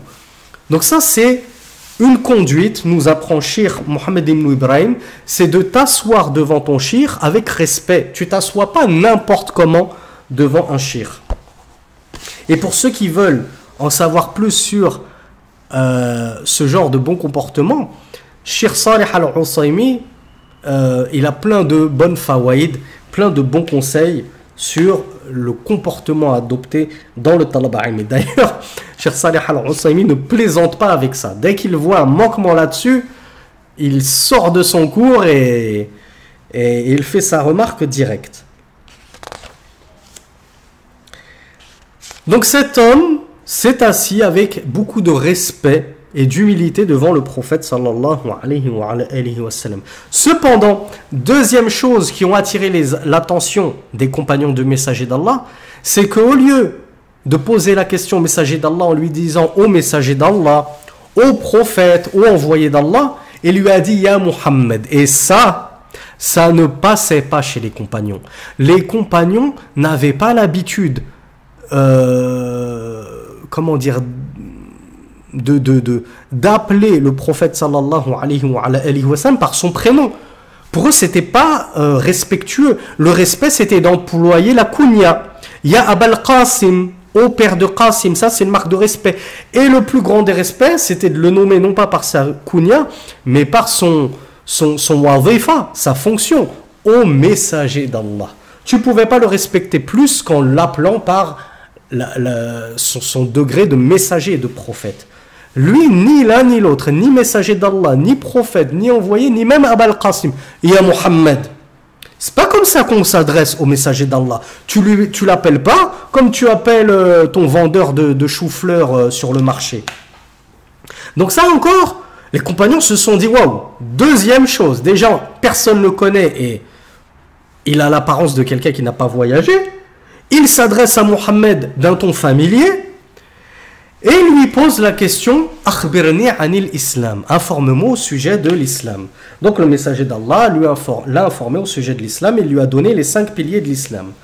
Donc Cheikh Mohammed ibn Ibrahim commente en disant « Dallana hadha ala anna al-madhkurati hiya arkanuhu » Cette partie du hadith, elle prouve que ces 5 choses, croire en Allah et en son messager, faire la prière, donner la zakat, donner l'aumône, jeûner Ramadan et aller au pèlerinage à la maison sacrée, ça prouve que ce sont les 5 piliers de l'islam. Ja'ala sallallahu alayhi wa ala alihi wa sallam, hadhihi hiya al-islam. Le messager d'Allah sallallahu alayhi wa ala alihi wa sallam, il a réduit tout l'islam, puisque cette personne lui a dit c'est quoi l'islam. Eh bien le messager d'Allah a réduit tout l'islam à ces 5 piliers-là. Fadalla ala annaha arkanuhu wa mabanihi. Donc ceci prouve que ces 5 piliers, ce sont les arkan de l'islam, les piliers de l'islam, ce sur quoi l'islam repose, ce qui soutient l'islam. وفي حديث ابن عمر بني الإسلام على 5. D'ailleurs, on a un hadith qui ressemble, c'est le hadith du fils de Omar. Omar radiallahu anhu nous rapporte ce hadith, son fils radiallahu anhuma nous rapporte le 3e hadith qu'on trouve dans les Arba'in al-Nawawiya. Vous voyez, on est dans la playlist des 3 fondements. Je ne sais même pas juste dans ce cours combien de fois j'ai dit les 40 Nawawiya. Pour vous dire à quel point ce recueil de hadith, il est fondamental, il est indispensable pour tout talib ilm et pour toute personne qui cherche à évoluer dans sa religion et à acquérir un minimum de science. Vous ne pouvez pas passer à côté de l'étude des 40 Nawawiya. Eh bien, dans les 40 Nawawiya, 3e hadith qui est rapporté, c'est celui de Ibn Umar. L'islam a été bâti sur 5 piliers. Donc là encore dans ce hadith, on voit que l'islam a 5 piliers. فهذه أركان الإسلام عرفت دليلها من هذا الحديث. قال صدقت. La 3e chose qui a été le clou du spectacle, hein, la cerise sur le gâteau, après tout ce qu'il a fait cet homme-là, et avoir parlé à Mohammed d'une façon un peu familière dans sa façon de l'interpeller, après que Mohammed sallallahu alayhi wa sallam l'ait informé de ce qu'était l'islam, il lui a dit sadaqta, tu as dit vrai. Comme s'il connaissait la réponse et qu'il l'approuvait, oui, c'est bon, c'est juste, tu ne t'es pas trompé. Là, les compagnons vraiment se sont étonnés. Ils se sont dit, mais celui-là, il lui pose la question et après il lui dit sadaqt. Mais il la connaissait la réponse ou il ne la connaissait pas? Donc, Cheikh Mohammed ibn Ibrahim nous dit فَعَجِبَ الصَّحَابَةُ مِنْهُ فَإِنَّ السَّائِلَ مِنْ شَأْنِهِ أَلَّا يَعْلَمَ الْمَسْئُولَ عَنْهُ أَنْ يَجْهَلَ مَا يَسْأَلُ عَنْهُ. Donc, il nous dit de base, celui qui pose une question, il n'en connaît pas la réponse.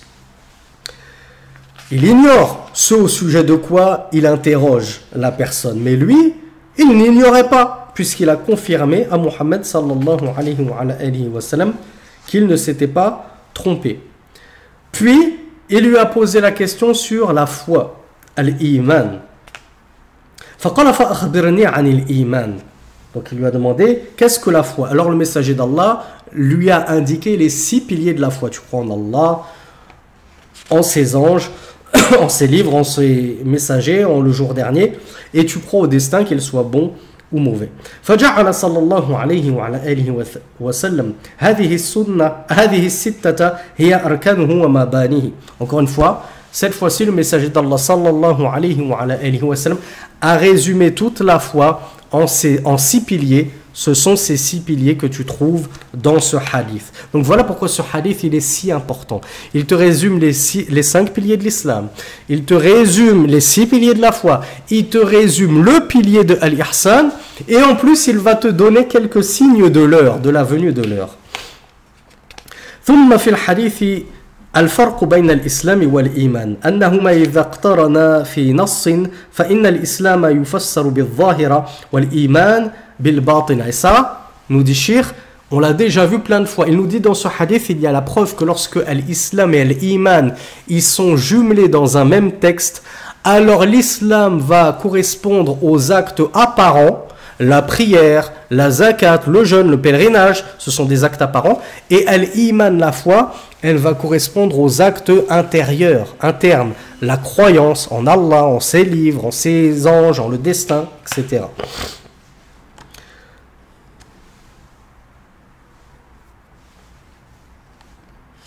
Cheikh nous dit بالقدر خيره وشره ولا فصلنا فيه لأنه متقدم لكم بأن تؤمن بأن الخير من دين أو دنيا أنه بقدر وما في الدنيا من شرور في الدين أو بدن أو أهل أو مال أنه بقدر تؤمن به الخير والشر وأن كلا منهما بقدر لا هذا وحده ولا هذا وحده بل كل منهما. Le Cheikh nous dit on ne va pas trop détailler la question du destin car nous l'avons justement détaillé dans le cours précédent. Et là dans le hadith, le messager d'Allah nous dit tu dois croire au destin, qu'il soit bon ou mauvais. Donc le cheikh nous dit, ça veut dire que tu dois croire que tout ce qui arrive dans cette dunya, dans ce bas monde, en termes de mondanité ou d'affaires religieuses, tout a été prédestiné par Allah subhanahu wa ta'ala. Et tu dois croire aussi bien aux bonnes choses qu'aux mauvaises choses. Même ce qui t'arrive de mal, les malheurs, les épreuves, que toi tu penses être un mal, alors que d'un point de vue de la sagesse d'Allah, c'est un bien, seulement tu ne le sais pas. Eh bien, tu dois croire aussi que ce mal, en apparence, a été prédestiné par Allah subhanahu wa ta'ala. Donc le cheikh nous dit, tu ne dois pas croire que au bon destin. Et tu ne dois pas croire non plus comme les défaitistes au mauvais destin. Et dès qu'il t'arrive des bonnes choses, tu vas faire comme les ingrats qui disent « Ah oui, mais cette bonne chose, elle est arrivée parce que j'ai travaillé, j'ai bossé. » Moi, si je suis devenu chirurgien et que je gagne 20 000 euros par an, par mois, c'est parce que j'ai bossé. C'est pas grâce à Allah, c'est pas le destin d'Allah. Moi, j'ai cravaché 15 années d'études de médecine. Non. Tu dois pas rejeter l'un au profit de l'autre. Tu dois croire aux deux destins, le bon et le mauvais, car tout vient d'Allah subhanahu wa ta'ala. Puis cet homme a dit au prophète, informe-moi sur... Alors cet homme a répondu encore une fois au prophète, tu as dit vrai. Encore une fois, il l'a approuvé, alors qu'il n'était pas censé connaître la réponse. Puis cet homme l'a interrogé au sujet de Al-Ihsan. Le messager d'Allah lui a donc répondu, c'est que tu crois, c'est que tu adores Allah comme si tu le voyais. Et si tu ne le vois pas, alors certes lui il te voit. Ça c'est la preuve que Al-Ihsan, l'excellence, n'a qu'un seul pilier. Parce que le messager d'Allah, contrairement à Al-Islam et Al-Iman, il n'a pas évoqué 5 choses, 6 choses, il a invoqué une seule chose, c'est que tu adores Allah subhanahu wa ta'ala comme si tu le voyais. Et si tu ne le vois pas, sache au moins, à minima, que lui te voit. فجعل صلى الله عليه وعلى آله وسلم هذا هو الإحسان فدل على أنه هو الإحسان وهو الركن واحد. Ensuite le cheikh nous dit قال أخبرني عن الساعة يعني متى قيامها. Puis ensuite cet homme a interrogé le messager au sujet de l'heure. Quand est-ce qu'elle va venir l'heure? Le prophète lui a répondu sallallahu alayhi wa sallam, celui qui interroge à son sujet n'est pas plus savant à son sujet, celui qui est interrogé à son sujet n'est pas plus savant à son sujet que le questionneur. Yani ana wa anta sawa'un fi 'adam al-'ilmi biha. Cheikh nous dit, ça veut dire moi et toi sommes à pied d'égalité quant à la science de sa survenue. Je ne suis pas plus avancé que toi. Je ne sais pas plus que toi. Quand est-ce qu'elle va venir?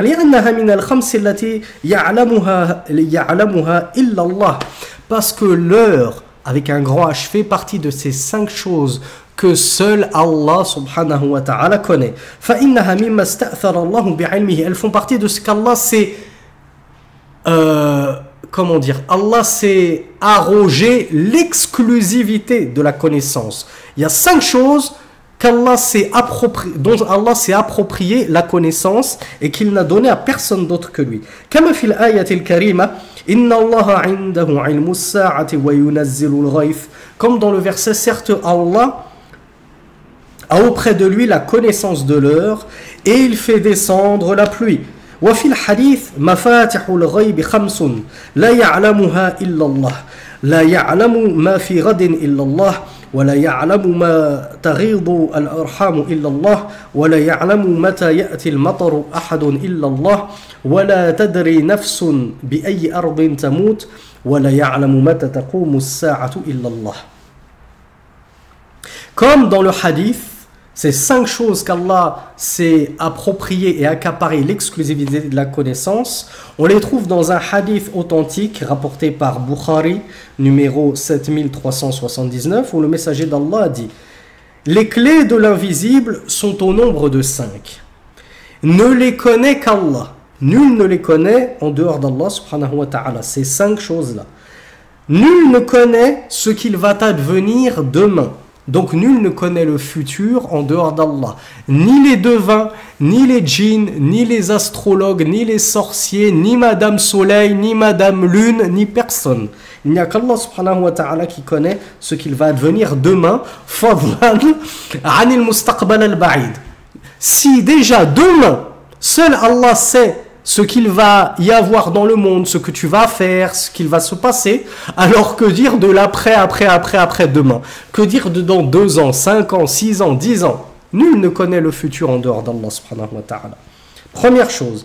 Deuxième chose, nul ne connaît ce que recèlent les matrices. C'est-à-dire, nul ne sait ce qu'il y a dans le ventre. Lorsque le bébé n'est qu'un embryon, nul ne sait si c'est un garçon ou une fille.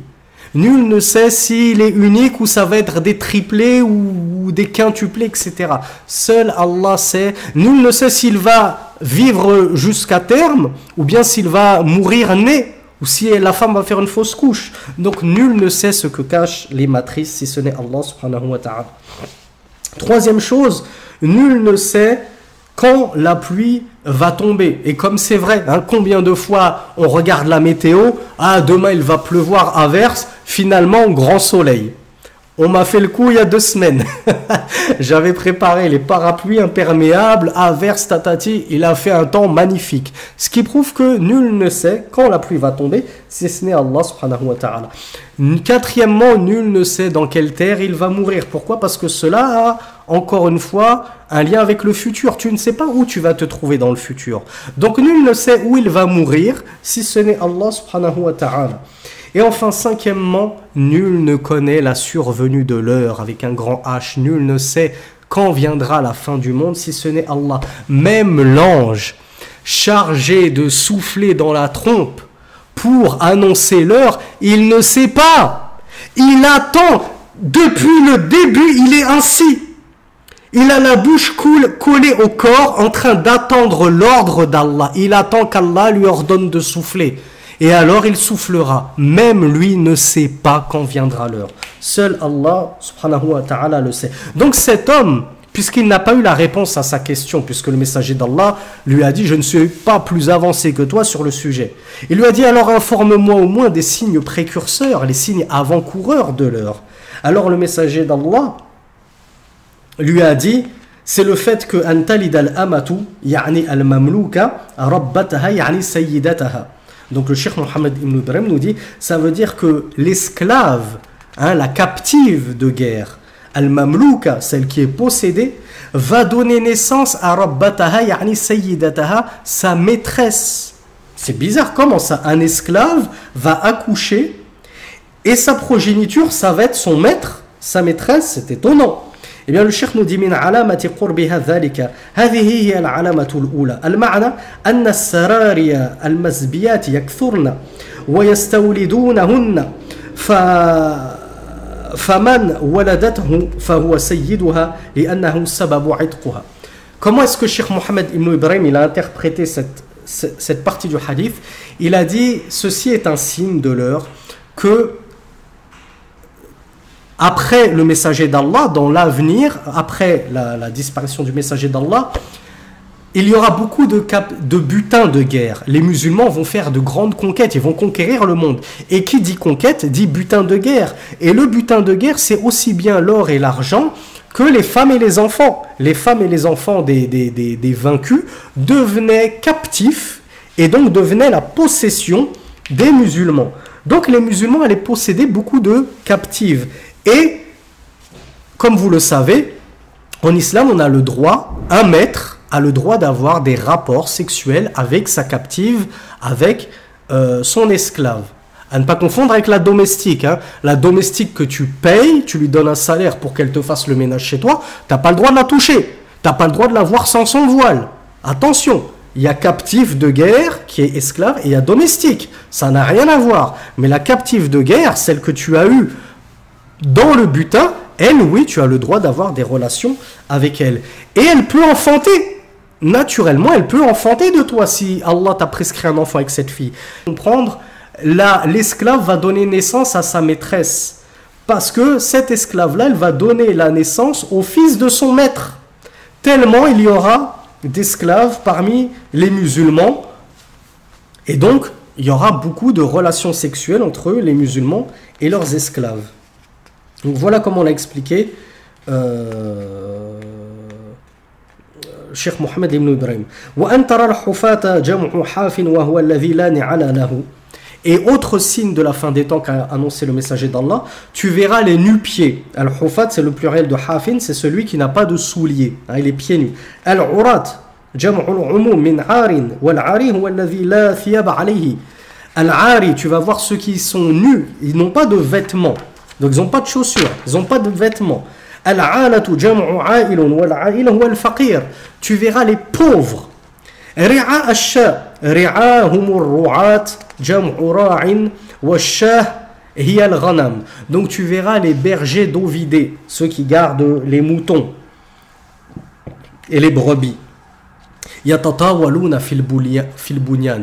Ils vont se concurrencer dans la construction d'édifices. Ils vont rivaliser de grandeur. Et ça, c'est le deuxième signe de la fin des temps qu'a annoncé le messager d'Allah sallallahu alayhi wa alihi wa sallam. وهذه الصفات كانت للعرب قبل البعث كانوا جوع الناس وعراتهم فكانوا بأسوأ حال فلما جاءت الخلافة وفاض المال تطاول الناس في البنيان. On fait une petite pause pour répéter l'adhan. Donc on termine très rapidement le cours avant l'iqama. Cheikh Mohammed, et on va passer directement à la traduction française, hein, je ne lis plus les propos du Cheikh en arabe. Le Cheikh nous dit donc que ainsi était effectivement l'état des Arabes lors de l'avènement du messager d'Allah sallallahu alayhi wa sallam. Il faisait partie des gens les plus affamés. Hein, les Arabes, le messager d'Allah sallallahu alayhi wa sallam lui-même ainsi que ses compagnons tels que Abu Hurayra avaient parfois tellement faim qu'ils se ceinturaient une pierre sur le ventre pour comprimer leur estomac afin de moins ressentir la faim. Donc le cheikh nous dit ainsi étaient les Arabes. C'était des gens affamés qui avaient peu de moyens. C'était des gens nus qui avaient du mal à se trouver une simple tunique pour couvrir leur nudité. Ils étaient dans le pire état qui existait. Puis est venu l'avènement du prophète sallallahu alayhi wa sallam. Puis est venu l'islam qui en a fait les rois du monde. Et avec al-khilafa, avec le califat islamique, ils ont fini par devenir les dominateurs du monde. Et alors ils ont acquis une fortune considérable, à tel point que, ça ce n'est pas le cheikh qui le dit, mais c'est moi qui vous l'apprends, du temps du califat de Omar ibn Abdel Aziz, rahmatullahi alayhi, les musulmans étaient tellement dans l'opulence, l'aisance et la facilité qu'on ne trouvait plus personne qui acceptait la zakat, l'aumône, parce que tout le monde mangeait à sa faim, tout le monde avait un toit sous lequel s'abriter. Les musulmans étaient dans une situation de gloire que les Arabes n'avaient jamais connue jadis. Donc le cheikh nous a dit, l'argent coulait à flot avec le califat. Ils se sont mis comme l'a dit le messager d'Allah, à rivaliser à l'heure dans la construction d'édifices. Qui construira la plus haute tour, qui construira la plus grande mosquée? Et je ne vous parle même pas des Arabes de maintenant. Les Arabes de 2022, futur 2023, Burj Khalifa, aux Émirats Arabes Unis, ça y est, c'est devenu la plus haute tour du monde entier. Elle a dépassé le One World Trade Center ou je ne sais quoi. Donc, Sadaqa Rasulullah, le messager d'Allah sallallahu alayhi wa sallam, a bel et bien dit vrai. Et comment aurait-il pu prédire ceci si ce n'était pas un messager? Les Arabes qui, comme l'a dit Cheikh Mohammed ibn Ibrahim, étaient des affamés, des morts de faim, des va-nu-pieds. Ils n'avaient même pas de chaussures, ils n'avaient pas de vêtements. Qui aurait pu prédire, si ce n'est un messager d'Allah, que ces gens-là, dans l'indigence la plus totale et le démuniment le plus total, allaient finir par devenir les rois du monde jusqu'à se concurrencer dans les édifices et les tours? Ça ne peut être qu'un signe de la prophétie et de la véracité du messager d'Allah sallallahu alayhi wa sallam. Au point où nous rappelle Cheikh Mohammed ibn Ibrahim que les musulmans se sont partagés les trésors des deux plus grands despotes de la planète à cette époque-là, Kisra, Khosroès, et Qaïsar, César. Le roi de Perse, l'empereur de Perse, et l'empereur des Romains, l'empereur de Byzance, qui étaient les deux plus grands empereurs de la planète. Les musulmans, Allah les a honorés en leur donnant leur moulk, leur royauté et leur butin. Et ils se partageaient les butins de ces deux grands empires. Voilà d'où sont partis les Arabes, des va-nu-pieds, nus, indigents, pauvres, bergers de moutons. Ce sont devenus les plus riches de la terre. Et qu'est-ce qui les a élevés ainsi, si ce n'est Allah subhanahu wa ta'ala? Et par quoi? Par leur foi. Par leur foi en Allah subhanahu wa ta'ala et en leur suivi du messager d'Allah sallallahu alayhi wa sallam. Donc on termine très vite. Puis cet homme qui avait posé toutes ces questions au messager d'Allah sallallahu alayhi wa sallam, il est parti. ذهب هذا السائل فلبثت مليا يعني طويلا.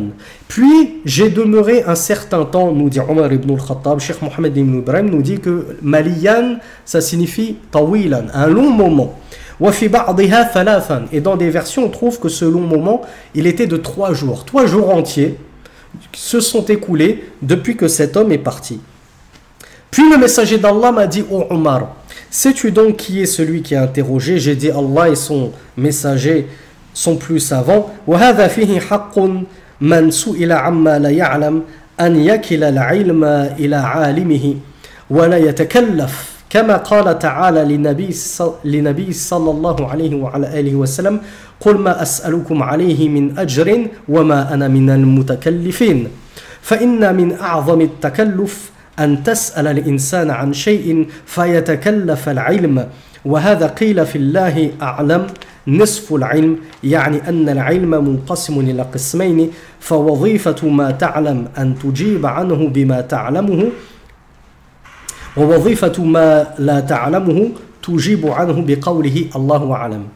Dernière faïda de Cheikh, il nous dit, le messager Omar a répondu: Allah et son messager sont plus savants. Il y a dans cette parole de Omar une faïda, c'est que tu apprennes, Akhi Ukhti, à dire je ne sais pas lorsque tu ne sais pas, à dire Allahu A'lam, Allah est plus savant lorsque tu ignores une chose.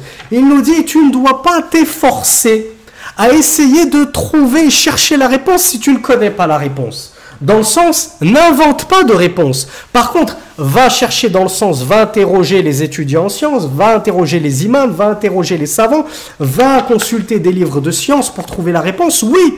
Mais de là à chercher jusqu'à inventer une réponse, non, ce n'est pas ce qu'il convient de faire.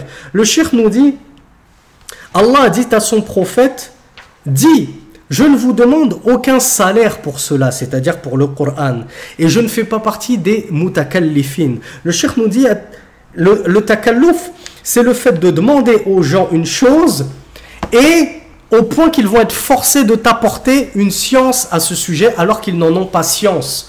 Donc, il ne faut pas forcer les gens à inventer des choses et toi tu ne dois pas inventer des choses. Voilà pourquoi le cheikh nous dit, il a été dit concernant la parole Allahu A'lam, c'est la moitié de la science. Pourquoi est-ce que c'est la moitié de la science? Il nous dit car soit tu connais la réponse et alors ton devoir c'est de donner la réponse sans outrepasser tes connaissances bien entendu, soit tu ne connais pas la réponse et alors ton devoir c'est de dire Allahu A'lam, je ne sais pas. Et tu renvoies la science à ses ayants droit, aux savants. Va consulter un savant. Moi, je ne sais pas. Ne viens pas me poser des questions sur TikTok, sur Instagram, sur Twitter. Je suis un musulman comme toi. Je suis un ignorant comme toi. Qu'est-ce que tu viens me poser des questions à moi? Va interroger les étudiants en sciences francophones qui maîtrisent la langue arabe, qui vont faire le lien entre toi et les savants. Va interroger des savants francophones. Il y en a. Viens pas me demander, viens pas poser tes questions sur Twitter, sur TikTok, sur Instagram. Donc voilà pourquoi c'est Allahu A'lam, c'est la moitié de la science. Parce que la science, soit tu sais et alors tu apportes la réponse exacte, soit tu ne sais pas et alors tu dis Allahu A'lam, Allah seul sait. Alors qu'est-ce qu'a répondu le messager d'Allah sallallahu alayhi wa sallam? Il lui a dit c'était Jibril. Il est venu pour vous apprendre votre religion. Donc Cheikh Mohammed ibn Ibrahim nous dit tout le contenu de ce hadith en termes de piliers de l'islam, de piliers de la foi, de ce que c'est que al-ihsan, l'excellence, les signes de la fin des temps, tout ceci, le messager d'Allah nous apprend que c'est la religion. Donc tout le contenu de ce hadith, c'est ta religion, c'est ta religion, tu dois connaître ta religion, donc tu dois connaître le contenu de ce hadith, donc tu dois connaître les piliers de la foi, les piliers de l'islam, etc., etc., etc. Voilà pourquoi Cheikh nous dit فَأَفَادَ فَضِيلَتَهُ وَجَلَالَتَهُ وَذَلِكَ أَنَّ النَّبِيَّ جَعَلَ مَا فِيهِ هُوَ الدِّينِ. Ceci prouve l'importance, le mérite, la valeur de ce hadith. Car le messager d'Allah sallallahu alayhi wa sallam a fait du contenu de ce hadith, les réponses qu'il a apportées à ces questions, toute la religion. Et le cheikh conclut en disant هذا الحديث أشمل حديث جاء في أصول الدين والعقائد فهذه عقيدة مستقلة بنفسها فإن عقيدة أهل السنة والجماعة على هذا الحديث. Et Cheikh nous dit, ce hadith-là, le hadith de Jibril, c'est le hadith le plus global, celui qui englobe le plus tout ce qui est venu dans les fondements de la religion et les croyances. Toutes les croyances de l'islam, c'est le hadith qui les englobe le plus. Et voilà pourquoi c'est une aqidah individuelle, ce hadith. Tu veux étudier un livre de aqidah, tu pourrais te contenter de l'étude de ce hadith. À lui seul, c'est de la aqidah, c'est de la croyance, c'est du credo, c'est du dogme. Et c'est le contenu de ce hadith, c'est ce sur quoi repose la croyance des gens de la sunna et de la jama'a. Ainsi se termine le deuxième fondement de ces trois fondements. Inch'Allah, le prochain cours portera sur le troisième fondement de Thalathat al-Usul de Mohammed ibn Abdel Wahhab. Hada wallahu a'lam. Wa sallallahu ala nabina Muhammad. سبحانك اللهم وبحمدك أشهد أن لا إله إلا أنت أستغفرك وأتوب إليك وآخر دعوانا أن الحمد لله رب العالمين والسلام عليكم ورحمة الله وبركاته.